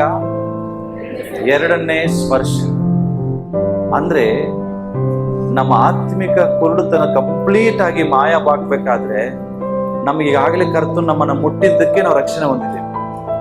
ಆ ರಕ್ಷಣೆ ಹೊಂದಿ ಅರ್ಧಂಬರ್ಧ ರಕ್ಷಣೆ ಹೊಂದಿ ಅರ್ಧಂಬರ್ಧ ಕುರುಡರಾಗಿ ಖುಷಿಯಲ್ಲಿದ್ದೇವೆ, ಚೆನ್ನಾಗಿದ್ದೇವೆ. ಯಾಕೆ? ಸಂಡೇ ಚರ್ಚಿಗೆ ಹೋಗ್ತೇವೆ. ಎಷ್ಟೇ ಪಾಪಗಳನ್ನು ಮಾಡಿದ್ರು ಫಸ್ಟ್ ಸಂಡೇ ಚರ್ಚ್ ಪಾಸ್ಟರ್ ಇಟ್ಕೊಂಡಿರ್ತಾರಲ್ಲ ಪ್ರಸಾದ ಕೊಡಕ್ಕೆ, ಯಾವುದು? ಕರ್ತನ ಮೇಜಿನ ಪ್ರಸಾದ ತಿಂದ್ಬಿಟ್ರೆ ಪಾವನ ಆಗ್ಬಿಡ್ತೇವೆ. ಇದು ಅರ್ಧಂಬರ್ಧ ರಕ್ಷಣೆ ಹೊಂದೋದು. ಇದು ನಿಮ್ಮನ್ನ ಪಾವನ ಮಾಡಕ್ಕಲ್ಲ ರೀ. ಹಲೋ, ಯಾರಿಗಾದ್ರೂ ಅಂತ ಮನೋಭಾವನೆ ಇದ್ರೆ ಹೇಳ್ರಿ, ತಿಂಗಳೆಲ್ಲ ಪಾಪ ಮಾಡಿ ಇಲ್ಲಿ ಬಂದು ಭಾಗ್ಯ ಆದ್ರೆ ನಂದೆಲ್ಲ ಪರಿಹಾರ ಆಗ್ತಂತ ಯಾರಾದ್ರೂ ಇದ್ರೆ ಕೈ ಹಾಕ್ಲೇಬೇಡ್ರಿ. ಅದಕ್ಕಾಗಿ ಅಲ್ಲ ಇದು. ನಿನಗಾಗಿ ದೇವ್ರು ಏನ್ ಮಾಡಿದ ಅದನ್ನ ನೆನೆಸ್ಕೊಳಕ್ ಅಷ್ಟೇ ಇದು. ನಿನ್ನ ಪಾಪ ಪರಿಹಾರಕ್ಕಾಗಿ ಇದು ಕೊಡ್ತಾ ಇಲ್ಲ ನಾವು. ಆಲ್ರೆಡಿ ದೇವ್ರು ಒಂದೇ ಸಾರಿ ಶಿಲ್ವೆ ಮೇಲೆ ರಕ್ತ ಸುರಿಸಾಯಿತು. ನಿನ್ನ ಜೀವಿತ ಆತ್ಮಿಕವಾಗಿ ನೀನು ದೃಷ್ಟಿ ಉಳ್ಳವನಾಗ್ಬೇಕಾದ್ರೆ ಪ್ರತಿನಿತ್ಯ ಕರ್ತನ ಸಂಗಡ ಸಮಯಗಳಿ, ಪ್ರತಿ ದಿವಸ ದೇವರಿಗೆ ಬೇಡು, ಸ್ವಾಮಿ ನಾನು ಈ ಪಾಪದಲ್ಲಿ ಜೀವಿಸಬಾರ್ದು, ದೇವರೇ ನಾನು ಆತ್ಮಿಕವಾಗಿ ಕುರುಡನಾಗಿ ಜೀವಿಸಬಾರ್ದು, ನನ್ನ ಆತ್ಮಿಕ ಕಣ್ಣುಗಳನ್ನು ತೆರೆ ಮಾಡು, ಆತ್ಮಿಕ ಕಣ್ಣುಗಳನ್ನು ತೆರೆ ಮಾಡು. ಎವ್ರಿ ಡೇ ಇದೇ ರೀತಿ ನಾವು ನೋಡ್ತೇವೆ, ಎಲ್ಲವೂ ಸ್ಪಷ್ಟವಾಗಿ ಕಾಣಿಸ್ತದೆ. ನಾನು ಅದಕ್ಕೆ ಫಸ್ಟ್ ಈ ವಾಕ್ಯ ಓದುವಾಗ ಕೇಳಿದೆ, ಎಲ್ಲ ಚೆನ್ನಾಗಿ ಕಾಣ್ತದ ಅಂತ. ನೀವೇನ್ ಹೇಳಿದ್ರಿ? ಎಸ್ ಅಂದ್ರಿ. ಅದು ನಿಜವಾಗಿ ಅರ್ಧಂಬರ್ಧ ಕಾಣ್ತಾ ಇದೆ ನಿಮಗೆ. ಯಾರ್ದು? ನಿಮ್ಮ ಲೈಫ್ ಕರೆಕ್ಟ್. ನೋಡ್ರಿ, ಸಂಡೇ ಸಭೆಗೆ ಬರ್ತೇವೆ, ಸಂಡೇ ಚರ್ಚಲ್ಲಿ ಕೂತ್ಕೊಂಡು ಬೈಬಲ್ ಕೈಯಲ್ಲಿ ಹಿಡ್ಕೊಂಡು ದೇವರ ವಾಕ್ಯವನ್ನ ಓದ್ತೇವೆ, ದೇವರ ವಾಕ್ಯವನ್ನ ಕೇಳ್ತೇವೆ. ಸೇಮ್ ಸೋಮವಾರದಿಂದ ಶನಿವಾರದವರೆಗೂ ದೇವರಿಗೆ ಇಷ್ಟವಿಲ್ಲದನ್ನೇ ಮಾಡ್ಕೊಂಡು ಬರ್ತೇವೆ. ಇದಕ್ಕೆ ಮತ್ತ ಕುರುಡ್ರ ಅನ್ನದೆ ಮತ್ತೆ ಏನಂತಾರ್ರಿ? ಮಾತಾಡ್ರಿ, ಏನಂತಾರ್ರಿ? ನೋಡ್ರಿ, ಕರ್ತನು ಏನ್ ಮಾಡ್ದ? ನಾವು ಕುರುಡ್ರಾಗಿದ್ದಾಗ ನಮ್ಮ ಕಣ್ಣುಗಳನ್ನು ತರಿಸಿ ನಮ್ಮನ್ನ ಕೈ ಹಿಡ್ಕೊಂಡು ಕರ್ಕೊಂಡು ಬಂದ. ಹೇಳ್ದ, ಇಲ್ಲಿ ಗಟಾರ್ ಇದೆ. ಏನಿದೆ? ಪಕ್ಕದ ಗಿಡ ಏನಿದೆ? ಎಲ್ಲರೂ ಹೇಳಿ ನೋಡೋಣ. ಇಲ್ಲೇನಿದೆ? ಏನಿದೆ? ಗಟಾರ್ ಅಂದ್ರೆ ಗೊತ್ತಾ? ಚರಂಡಿ. ಏನಿದೆ? ಇಲ್ಲಿ ಚರಂಡಿ ಇದೆ, ಇಲ್ಲಿ ಹೋಗ್ಬೇಡ್ರಿ ಅಂತ ಹೇಳಿದ್ರು. ಯೇಸು ಸ್ವಾಮಿ ಹೇಳಿದ್ರು, ಇಲ್ಲಿ ಚರಂಡಿ ಇದೆ, ಹೋಗ್ಬಾರ್ದು ಅಂತ ತಿಳ್ಕೊಂಡ್ರಿ. ವಾಕ್ಯ ಕೇಳಿದ್ರಿ, ಮನೆಗೆ ಹೋದ್ರಿ, ಖುಷಿ ಇದ್ದಿದ್ರಿ. ಮತ್ತೆ ಸೋಮವಾರ ಚರಂಡಿಗೆ ಹೋಗೋದು, ಮತ್ತೆ ಸೋಮವಾರ ಚರಂಡಿಗೆ ಮತ್ತೆ ಚರಂಡಿಗೆ ಓಡಾಡೋದು. ಮತ್ತೆ ಸಂಡೆ ಬರುವಾಗ ಪೂರ್ತಿ ಸ್ನಾನ ಮಾಡ್ಕೊಂಡು ಮತ್ತೆ ಬರೋದು, ಮತ್ತೆ ಇಲ್ಲಿ ಬಂದು ಅಳೋದು, ಅಯ್ಯೋ ದೇವರೇ ಗೊತ್ತಿಲ್ಲ ಚರಂಡಿಗೆ ಹೋಗಿದ್ದೆ. ಆಯ್ತು, ತಿಂಗಳೆಲ್ಲ ಮಾಡಿ ಫಸ್ಟ್ ಭಾನುವಾರ ಬರುವಾಗ ಇವತ್ತು ಫುಲ್ ದೇವರನ್ನ ಕ್ಲೀನ್ ಮಾಡ್ಬಿಡ್ತಾರೆ. ಚರಂಡಿಗೆ ಹೋಗಿ ಬೀಳೋರು ಯಾರು? ಎಲ್ಲಿ ಚರಂಡಿ ಇದೆ ಗೊತ್ತಿಲ್ಲ ಅಂತ ಕಣ್ಣು ಕಾಣದೇ ಇರೋರು ಬೀಳ್ತಾರೆ. ಅದ್ರ ಅರ್ಥ ಈಗ ನೀವು ಬೀಳ್ತಾ ಇದ್ರಿ. ಚರಂಡಿ ಅಂದ್ರೆ ಏನು? ಬೈಬಲ್ ಅಲ್ಲಿ ಚರಂಡಿ, ಹಂದಿ ಎರಡು ಬಗ್ಗೆ ಬರ್ತದೆ, ಹೌದಾ? ಹಂದಿ ಏನ್ ಮಾಡ್ತದಂತೆ? ಸ್ನಾನ ಮಾಡಿಸಿದ್ರು ಮತ್ತೆ ಎಲ್ಲಿ ಹೋಗ್ತದೆ? ಕೇಸರಿ. ಯಾಕೆ? ಅದ್ರ ಸುಖ ಎಲ್ಲಿ ಸಿಗತ್ತೆ? ನೋಡ್ರಿ, ಅದಕ್ಕೆ ನೀವು ಫಿಲ್ಟರ್ ವಾಟರ್ ಅಲ್ಲಿ ಸ್ನಾನ ಮಾಡಿಸಿದ್ರು ಖುಷಿ ಆಗಲ್ಲ. ಅದಕ್ಕೆ ಚರಂಡಿಯಲ್ಲೋ ಮಲಗದಾಗ ಮಾತ್ರ ಚಂದ ನಿದ್ರೆ ಬರ್ತದೆ. ನೋಡ್ರಿಲ್ಲ, ಹಂದಿಗಳು ಮಲಗುದೆಲ್ಲಿ? ಬೆಡ್ರೂಮ್ ಅಲ್ಲಿ ಮಲಗಿಸಿದ್ರು ಮಲಗುವುದಿಲ್ಲ. ಸೇಮ್ ಇವತ್ತು ದೇವ ಮನುಷ್ಯರ ಸ್ಥಿತಿ. ಬಾಣವರಲ್ಲಿ ಇರ್ತೀರ, ಬಾಳತ್ ವಾಕ್ಯ ಕೇಳಿದ್ರೆ ನಿದ್ರೇನೆ ಬಾಳ. ಆದ್ರೆ ಚರಂಡಿಯಲ್ಲಿ ಮಲಗದಾಗ ಮಾತ್ರ ನಿದ್ರೇನೆ ಬರುದಿಲ್ಲ. ಎಷ್ಟು ಚೆನ್ನಾಗಿರ್ತೇವೆ. ಇದಕ್ಕೆ ಆತ್ಮಿಕ ಕುರುಡತನ ಅಂತ ಏನಂತ ದಾವೀದ ಹೇಳ್ತಾನೆ, ನನಗೆ ಚರ್ಚಿಗೆ ಯಾರಾದ್ರೂ ಕರೆದ್ರೆ ಸಾಕು, ಖುಷಿ ಲವಲವಕ್ಕಿಂದ ಓಡೋಗ್ತೇನೆ. ನಮ್ ಜನ ಚರ್ಚಿಗೆ ಬಂದ್ರೆ ಸಾಕು, 12 ಗಂಟೆ ಯಾವಾಗ ಆಗ್ತದೆ ಅಂತ ನೋಡ್ತಿರ್ತಾರೆ. ಯಾಕೆಂದ್ರೆ ಇಲ್ಲಿ ಕಷ್ಟ ಅವ್ರಿಗೆ, ಆದ್ರೆ ಲೋಕದಲ್ಲಿ ಹೋದಾಗ ಫುಲ್ ಆನಂದ. ಆತ್ಮಿಕ ಕುರುಡರು ಹಿಂಗ್ ಮಾಡ್ತಾರೆ. ಆದ್ರೆ ಆತ್ಮಿಕ ದೃಷ್ಟಿ ಉಳ್ಳವ್ರು ಏನ್ ಮಾಡ್ತಾರೆ? ಎಂಜಾಯ್ ಮಾಡ್ತಾರೆ. ಏನ? ದೇವರ ಸಮ್ಮುಖವನ್ನು ಎಂಜಾಯ್ ಮಾಡ್ತಾರೆ, ದೇವರ ಸಾನ್ನಿಧ್ಯವನ್ನು ಎಂಜಾಯ್ ಮಾಡ್ತಾರೆ, ದೇವರ ಪ್ರಸನ್ನತೆಯನ್ನು ಎಂಜಾಯ್ ಮಾಡ್ತಾರೆ, ದೇವರ ವಾಕ್ಯವನ್ನು ಎಂಜಾಯ್ ಮಾಡ್ತಾರೆ, ದೇವರನ್ನ ಸಂಗಡ ಮಾತನಾಡ್ತಾರೆ ಅಂತ ಖುಷಿ ಪಡ್ತಾರೆ. ಆದ್ರೆ ಕುರುಡ್ರು ಏನ್ ಮಾಡ್ತಾರೆ? ಯಾವಾಗ ಮುಗಿತದೋ, ಎಲ್ಲಿ ಚರಂಡಿಗೆ ಹೋಗಿ ಬಿಡ್ತೇನೋ, ಯಾವಾಗ ಬಿಡ್ತೇನೋ, ಶಕೆ ಬಹಳ ಆಗ್ತಾ ಇದೆ, ಚರಂಡಿಯಲ್ಲಿ ಸಂಪಾಗಿರ್ತದೆ, ಇದನ್ನೇ ಆಲೋಚಿಸ್ತಾರೆ. ಸೊ ಚರಂಡಿಗೆ ಹೋದ್ರೆ ತಿಳ್ಕೊಂಬಿಡ್ರಿ, ಮತ್ತೆ ನೀವು ಕುರುಡ್ರೆ. ಚರಂಡಿ ಅಂದ್ರೆ ಹೊಲಸು ಅಂದ್ರೆ ಪಾಪ. ನೀವು ಮತ್ತೆ ಮನೆಗೆ ಹೋಗಿ ಮತ್ತೆ ಪಾಪದಾಗ ಬಿದ್ದರೆ ತಿಳ್ಕೊಡ್ರಿ, ನೀವು ನಿಜವಾದ ಕುರುಡ್ರೆ, ಕಣ್ಣು ಕಾಣಿಸ್ತಿಲ್ಲ ಅಂತ. ಸ್ವಿಮ್ಮಿಂಗ್ ಪೂಲ್ ದೇವ್ರು ಕಟ್ಟಿ ಕೊಟ್ಟಿದ್ದಾರೆ, ಮಗ ಇಲ್ಲಿ ಸ್ನಾನ ಮಾಡಂತ. ಆದ್ರೂ ನೀವು ಚರಂಡಿಗೆ ಹೋಗ್ತೀರಿ. ಕಣ್ಣೆ ಕಾಣ್ತಾ ಇಲ್ಲ, ಚರಂಡಿ ಎಲ್ಲಿದೆಯೋ ಸ್ವಿಮ್ಮಿಂಗ್ ಪೂಲ್ ಎಲ್ಲಿದೆಯೋ ಗೊತ್ತೇ ಆಗ್ತಾ ಇಲ್ಲ. ತಿಳ್ಕೊಂಬಿಡ್ರಿ, ಸೋಮವಾರ ಹೋಗಿ ಮತ್ತೆ ಪಾಪ ಅಂದ್ರೆ ಎಲ್ಲ ಬಂತು. ಸುಳ್ಳು, ಮೋಸ, ಕೈತನ, ಹೊಟ್ಟೆ ಕಿಚ್ಚು, ಇನ್ನೊಬ್ರು ನೋವು ಮುನ್ಸು, ಇವೆಲ್ಲ ಮತ್ತೆ ಅದ್ರಾಗೆ ನಿಮ್ ಲೈಫ್ ಬಂತು. ನಿಮ್ಮಂತ ಕೂಡ್ರು ಯಾರು ಇಲ್ಲ. ಅವಾಗ ದೇವರಿಗೆ ಹೇಳಿ, ದೇವರೇ ಮತ್ತೊಂದ್ಸರಿ ನನಗೆ ಹೋಗಿ ಸ್ವಾಮಿ, ಮತ್ತೊಂದ್ಸರಿ ನನ್ನ ಮುಟ್ಟು ಸ್ವಾಮಿ, ನನಗೆಲ್ಲ ಕಾಣ. ಓಕೆ, ಮಾಡ್ತೀರಾ? ಕೂಡ್ರಾಗಿರ್ತೀರಾ? ಮಾತಾಡ್ರಿ. ಇಲ್ಲಲ್ಲ, ಕೂಡತನವನ್ನ ದೇವ್ರು ತೆಗೆದು ಹಾಕ್ಬೇಕಾದ್ರೆ ಮತ್ತೆ ದೇವರಿಗೆ, ದೇವರೇ ನನ್ನ ಮುಟ್ಟು ಸ್ವಾಮಿ, ನನಗೆಲ್ಲ ಸ್ಪಷ್ಟವಾಗಿ ಕಾಣಿಸ್ಬೇಕು. ನನ್ನ ಜೀವಿತದಲ್ಲಿ ನಾನು ಯಾವ್ದು ತಪ್ಪುತ್ತಾ ಇದ್ದೇನೆ ನನಗೆ ಕಾಣಿಸ್ತಾ ಇಲ್ಲ. ದೇವರೇ ನಾನು ಕಾಣ್ಬೇಕು. ನಾನು ಎಲ್ಲಿ ತಪ್ಪಿ ಹೋಗ್ತಾ ಇದೆ ನನಗೆ ಕಾಣ್ತಾ ಇಲ್ಲ, ನನಗೆ ಕಾಣಿಸು. ದೇವ್ರೆ, ಎಲ್ಲಿ ಮೋಸ ಹೋಗ್ತಾ ಇದೆ ನಂಗೆ ಗೊತ್ತಿಲ್ಲ, ನನಗೆ ಕಾಣುವಂತೆ ಮಾಡು. ದೇವರೇ, ನನಗೆ ಗೊತ್ತೇ ಆಗುದಿಲ್ಲ, ಪಾಪದಲ್ಲಿ ಮತ್ತೆ ಬೀಳ್ತೇನೆ. ದೇವರೇ, ನನಗೆ ಸಹಾಯ ಮಾಡು. ನನ್ನ ಮಾತಲ್ಲಿ ಕಂಟ್ರೋಲ್ ಇಲ್ಲ ಸ್ವಾಮಿ, ನಾನು ಮತ್ತೆ ಬೀಳ್ತಾ ಇದ್ದೇನೆ, ನನಗೆ ಸಹಾಯ ಮಾಡು. ನನಗೆ ಸ್ಪಷ್ಟವಾಗಿ ತೋರಿಸು, ನಾನು ನೋಡ್ಬೇಕು ಸ್ವಾಮಿ, ನಾನು ಎಲ್ಲಿ ಬೀಳ್ತಾ ಇದ್ದೇನೆ ನನಗೆ ಗೊತ್ತಾಗ್ಬೇಕು ಸ್ವಾಮಿ. ಆತ್ಮಿಕ ಕುರುಡರಿಗೆ ಗೊತ್ತಾಗುವುದಿಲ್ಲ ಬೀಳೋದು, ಆದ್ರೆ ಆತ್ಮಿಕ ದೃಷ್ಟಿ ಉಳ್ಳವರಿಗೆಲ್ಲ ಗೊತ್ತಾಗ್ತದೆ. ಹಾಗಾಗಿ ಅವರು ಬೀಳುವುದಿಲ್ಲ. ಓಕೆ, ನಾವೆಲ್ಲ ನಿಂತ್ಕೊಳ್ಳೋಣ. Thank you Jesus.